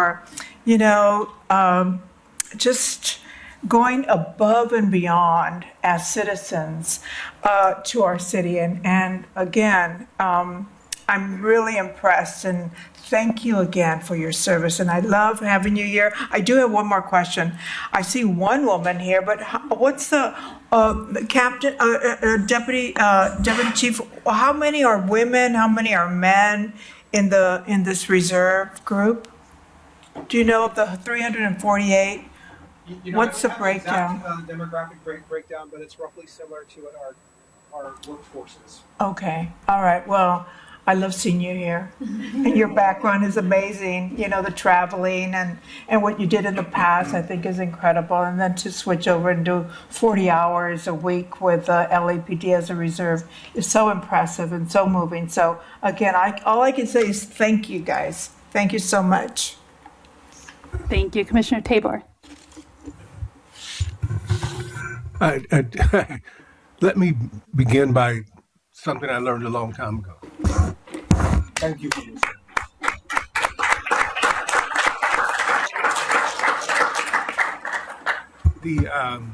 What immediately comes to mind when I think about police officer reserves is and as I learned today in reading the presentation, you've existed since before the Second World War and became official after the war, and your legacy and the diversity of your legacy is evident in the men and women who are here today. It's something that I had no concept of in terms of the number of reserve officers. I knew there were many, but to think that there were at one time, was it 10,000 that you said? That we had 10,000 reserve officers? Over time, okay. So it's an honor to be here to see you and to recognize now what you do and on a daily basis, and that there is no visual difference between you and one of the sworn officers doing their work. That is a tremendous compliment to your character and to your commitment to the city. I do have some questions, and they might appear very obvious. And one of the first questions was, do they have to go through post certifications? And I heard you answer that, yes, they do. Is it the same time payment and renewal as our regular sworn officers? Yes, exactly, Commissioner. The onboarding process is exactly the same as a full-time officer, which I think it's very intensive because they have full-time important careers to make time to keep up to make every step of that process, which all have timelines. So one of the disappointments we've had is that our onboarding process in some cases or in many cases has taken over a year, and all of these exams are only good for 1 year. So by the time that we get to the point where we're scheduling them for a background, they have to redo everything. So we've worked with Recruitment Employment Division. Commanding Officer Lisa Rukawa has come up with a pretty solid plan, which would get us on track where we are not going to accept applications for new reserve officers throughout the year, but we are going to have an open application process. So we time it so that everything can be accomplished and we can bring them on board before any of their tests expire. So the next reserve class we have scheduled is starting this summer, July 26th. We have 17 people we're processing right now. We're very optimistic we're going to be launching a class. Thank you. How do we? I understand how we insure our employees, but how do we insure volunteers in this same that perform the duties that these men and women perform? Or do we have, since they're not employees, it's not workers' comp, what type of insurance do we have? Is it medical? Is it? Well, unfortunately, we do not offer it. However, if one of our reserve officers is injured on duty, they're covered the same or similar as a full-time employee would be. But other than that, we do not offer additional health care, unfortunately, for our reserve officers. But we do. We offer a legal defense plan through the league, and we pay back an 80% of the cost of that to our reserve officers. So we do offer, it's very slight, but it is additional extra protection. And this may be an out of bounds question, but let me just ask it anyway, and perhaps the foundation director can come back up. One of the ways that the business community has been able to generate resources for services within specific areas is their business improvement districts. One of the things that they have the ability to do with the approval of the city is to enter into a type of bond program that is self-financing, where the revenue can be directed to a particular service, a particular public benefit. And I'm wondering if there's an opportunity to discuss the possibility of utilizing that mechanism to provide types of funding through and for reserve officers, something we should talk to our finance department and our underwriters about doing. Thank you for that idea. It would be wonderful. Thank you again for your service, and I'm excited. So my question to the officers is, what is the selling point that we should be using to expand your number? What should we be saying to the men and women who we believe should consider this opportunity to further serve the city? You guys answer. Come on, guys. Yeah. So I get to serve in the military.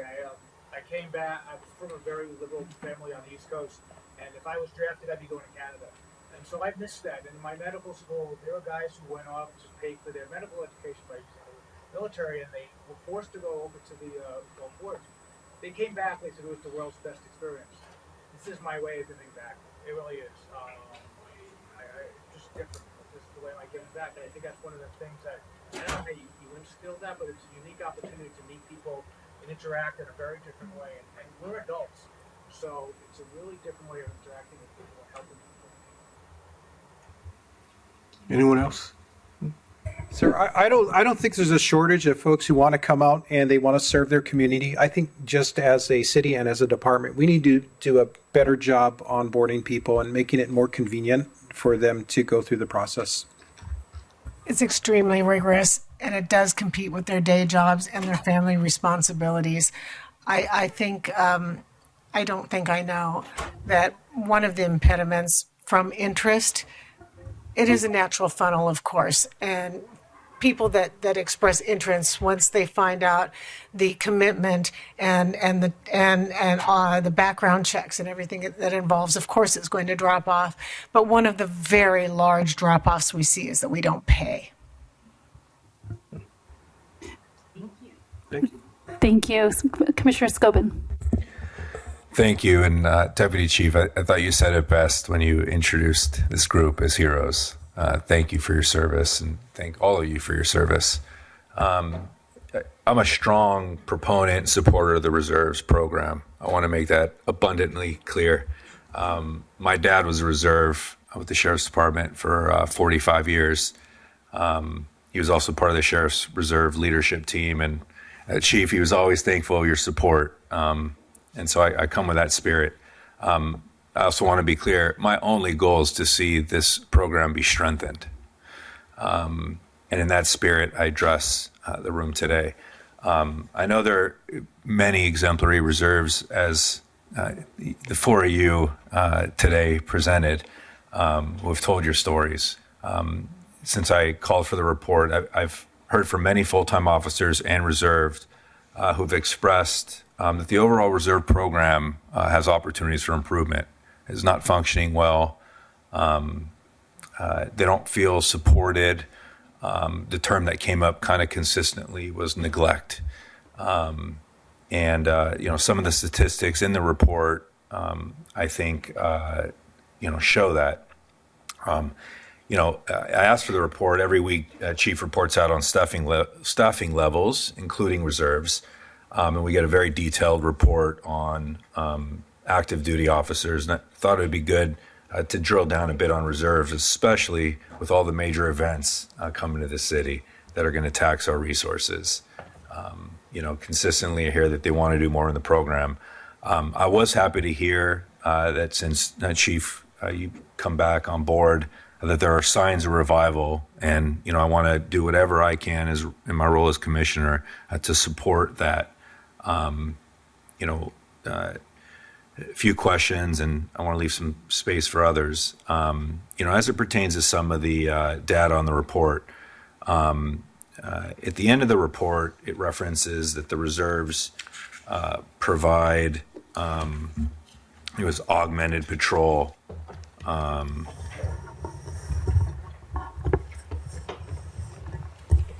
Actively augmenting patrol operations citywide. I'm curious, in 2025, how many hours did reserve officers work in patrol in either an A or an X car?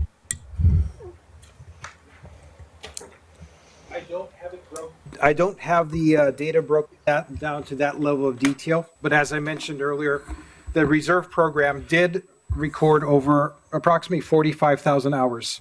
And in my initial investigation, it appears that we're not capturing about half of the hours that the reserve officers are actually working.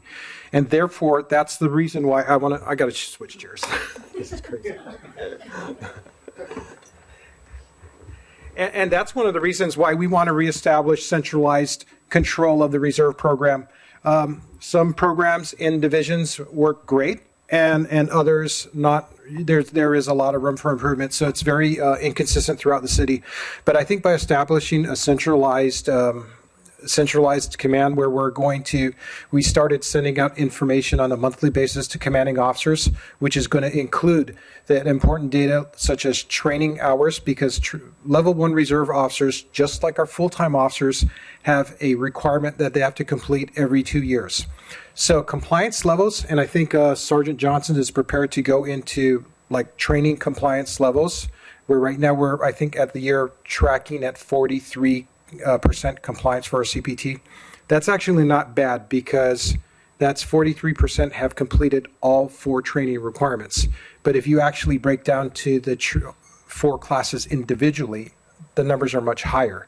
It's just only 43% have completed everything, and they're good for the 2-year period. And in regard to the training hours, what the stories that have been relayed to me over and over by reserve officers is because they're not paid by the hour. So it's not in the reserve officers' direct interest. They're not going to get a paycheck that's going to be shorted. So they almost don't care if all of their hours are captured.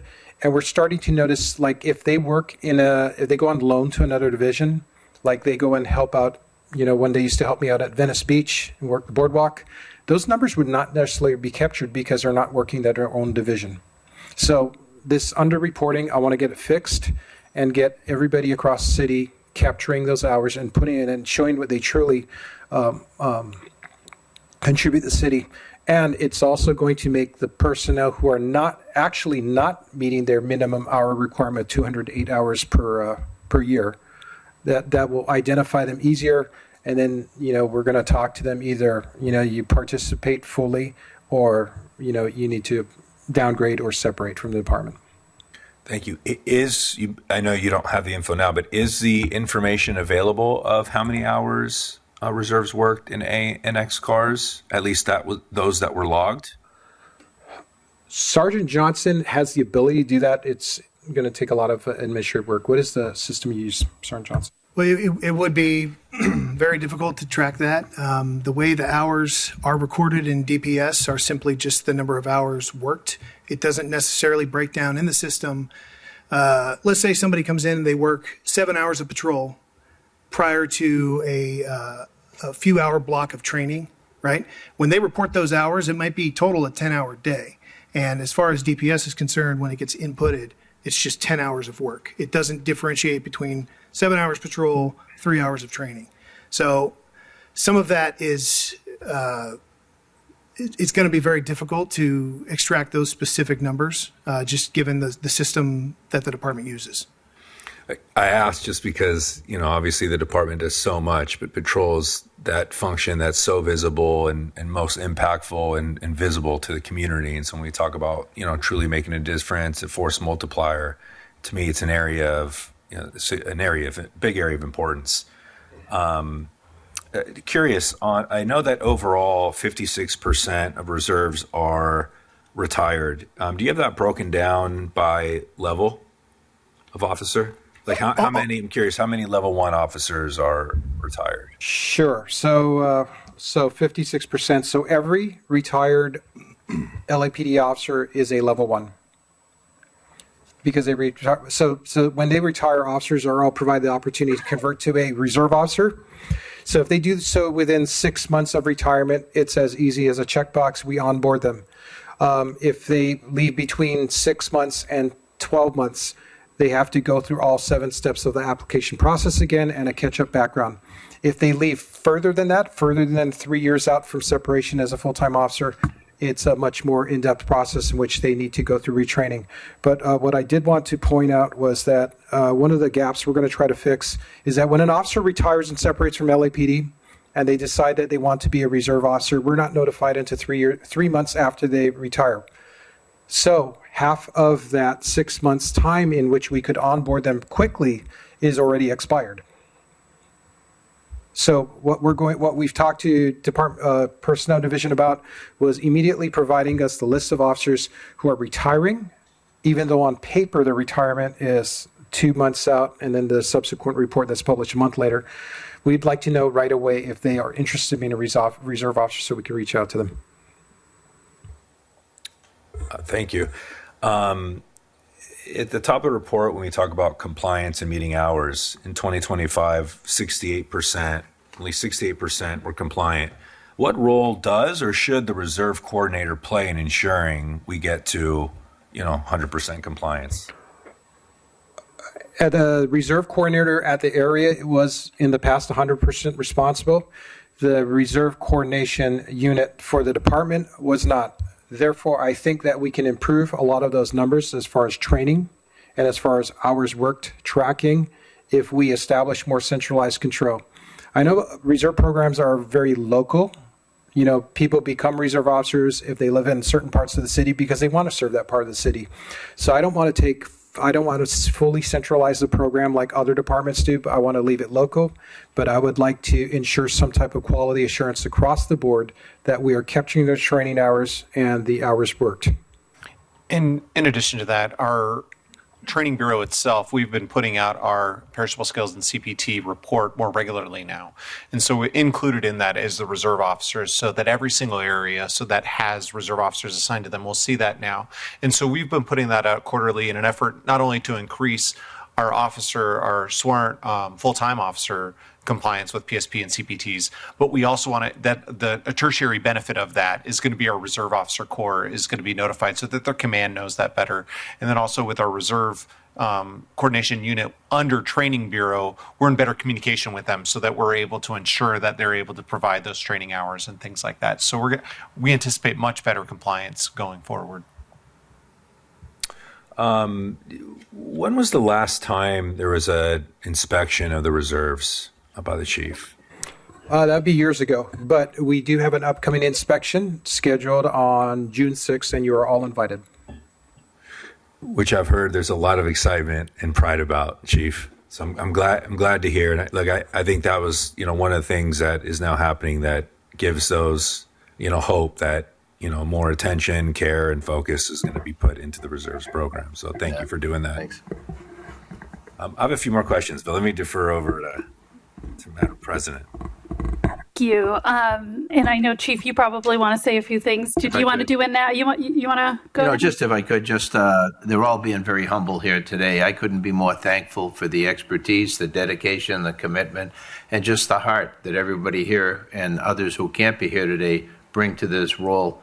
I look around here and so many friends for so many years, and many have been, as you heard, a retired prior service, and they were at the top of their field, and they come back and they continue to offer that.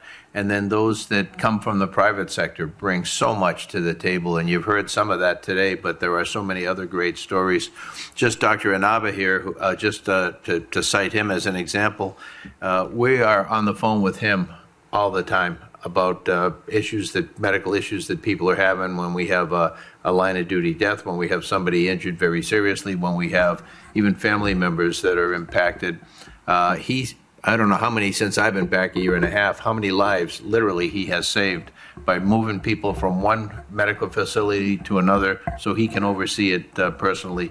It's truly, they're all unsung heroes, really, and I just wanted to weigh in and just, they do their full-time job, which is a full workday, and then put on the uniform, come in, and do another full-time job, really. Many of them work hours beyond what anybody would imagine a reserve would be engaged in, and they do it because of the heart they bring. And then the Reserve Foundation, Carla Amundsen, her family, she and her family are all in. Her husband, Bill, is a 35-year reserve officer as well, and Carla manages to be able to keep the ship going under what has been for many years pretty adverse circumstances. And yet the spirit, the pride, and just the commitment to the mission is something that I can't say enough good about. So thank you all very, very much. Thank you, Chief. It's a hard act to follow because I think so many of my fellow commissioners and the Chief have really explained how I feel about this program. You know, one of the reserve officers says that they hope that, you know, we'll sustain the viability of the reserve program. I want to grow the reserve program and continue. I think it's such a wonderful program, and we heard from just a few of the reserve officers, but hearing about, you know, especially those coming from the private sector using their conflict resolution to help, to working with victims and, you know, helping to meet minimums, and also, you know, teaching officers life-saving treatment. It's especially, you know, you all come to the job with so much more credibility to teach the officers about different ways of dealing with things than we ever will, right? So we can be up here and say, hey, we think this is a good policy. But when it comes from someone who's actually lived the job, and you can say, oh, you know what, here's another way to look at the situation. In my private sector job, I deal with this too. But this is another way to resolve a situation. It just comes off so much more, authentic and credible. And so I think, you know, you all are teachers in your, you know, position as well. So I'm just so grateful for what you do and the perspective that you bring to the job. And it's not only the hours that you yourself put in, but it's about your impact on everyone else around you. And so I just, you know, want to make sure you don't undervalue that, right? That you all have, you know, kind of additional perspectives that you bring. And I hope that you are not only exemplifying that in your own service, but helping to train, especially some of these folks who are pretty young on the job, that there's a different perspective that can be brought and that can help with community engagement. And then they see you doing this for free, right? Which is another, you know, amazing contribution that you have. And not to undervalue that, I will also, you know, look at and think that, especially if it can help attract more individuals, you know, the idea of looking for some reimbursable costs in certain places, I think that's a smart initiative. So thank you to the Reserve Foundation for your work and efforts here. And again, I thought this presentation was very helpful, not only, you know, I've heard about the reserve program as long as I've been on the commission and before that, and I know you all served very honorably when you were on the world stage during the Paris Olympics, right? And they got to see LAPD people wanted to take photographs with you all because you represent, the highest caliber. And so I really just so appreciative of what you did and being out there and representing the department so well on the world stage, and hearing about the fact that the LAPD cold case unit is all reserves. That's amazing. That's amazing. And I'm so grateful for you and for trying to bring closure to family members. That is so. I'm not going to cry, but again, I'll stop there. Although I can continue talking about this, but just know that you all have my fullest support and appreciation for everything that you do. And the more that the commission can help support you all, we want to hear it. So thank you, and hopefully I'll be at one of the next events as well. Thank you. I just want to go back real quick on under supplemental training and area of accountability. The 79% compliant, was that post-training, mandatory post-training, or department standards? I don't have the slide in front of me, but I think you're referring to the perishable skills, the continuing professional training. So yeah, there are 4 areas of training that are required for level 1 police officers, as well as our full-time officers, and that needs to be completed within a 2-year period. So that 79% compliance, that was achieved in 23-24. Correct. That meant that 80% or almost 80% of the level 1s completed all 4 levels of that training. So the remaining 21% of the reserve officers may only be missing one of those 4 required classes. And those are post? For post, yes. Yeah, it doesn't mean that they get decertified or anything. It just, we need to, that's why we're improving the way the system's administered. And also, we're going to see the very similar thing with our full-time officers. That whether people are IOD or they're out, they're dealing with medical treatments and things like that. So there are any number of reasons why this would happen, and we would expect to have a slightly higher amount of maybe medical issues. Archon's one of those where you have to physically get out there and do things. I can't do Archon on e-learning. Slow speed driving, once again, one of those things. Perishable skills, firearms, you have to do that in person. So if someone's dealing with medical issues, that's going to be a reason why they're not going to be necessarily in compliance with that. But we also see that with our full-time employees. So we're always striving to achieve 100%, but we do know that to a degree we're not always going to achieve that. And 2 last things. You touched on the paid reserve program. I think it's great that we're looking at that and exploring ways to accomplish this. I know other departments use that and are very effective in it. And I also think it's just important to remember that the reserves supplant full-time officers, don't supplant full-time officers, that they support the full-time officers when they're unavailable. And I'd be remiss, I got a lot of feedback, and I just wanted to share a few recommendations to improve the reserve program. 1, establish a reserve program reporting directly to an assistant chief. 2, implement a structured senior reserve leadership framework. I think, many of you are such a testament to the incredible resources that the program has to do that. And you touched on it, allocate funding for recruitment, because without that pipeline of young talent coming into the program, there won't be much of a program, and we need to make sure that it's continuing into the future and echo Raja's statements. Anything that we can do to support, please be the squeaky wheel. Please stay in front of us. We're here to support the program, so thank you. Thank you. And with that, I would move that we approve the department's report. Is there a second? Second. All those in favor say aye. Aye. Motion passes. Thank you all again, and thank you all for being here. Thank you. The commission will now recess into closed session to discuss items 5A1 and 5A2. Turn from closed session, and I'll ask the executive director, Mr. Sibley, to please report on the closed session items. Thank you, Madam President. So items 5A1 and 5A2. At the regular meeting of the Board of Police Commissioners on May 5th, 2026, during the closed session, the board made the following findings. And in each case, that vote was, or the findings were made by a 4-0 vote. So 5A1, officer involved shooting 022-25. For tactics, administrative disapproval, 1 police officer 3 and 1 police officer 2, and tactical debrief for 1 police officer 2. For drawing and exhibition of a firearm, in policy, no further action, 1 police officer 3 and 2 police officers 2. For intermediate use of force, in policy, no further action, 1 police officer 2.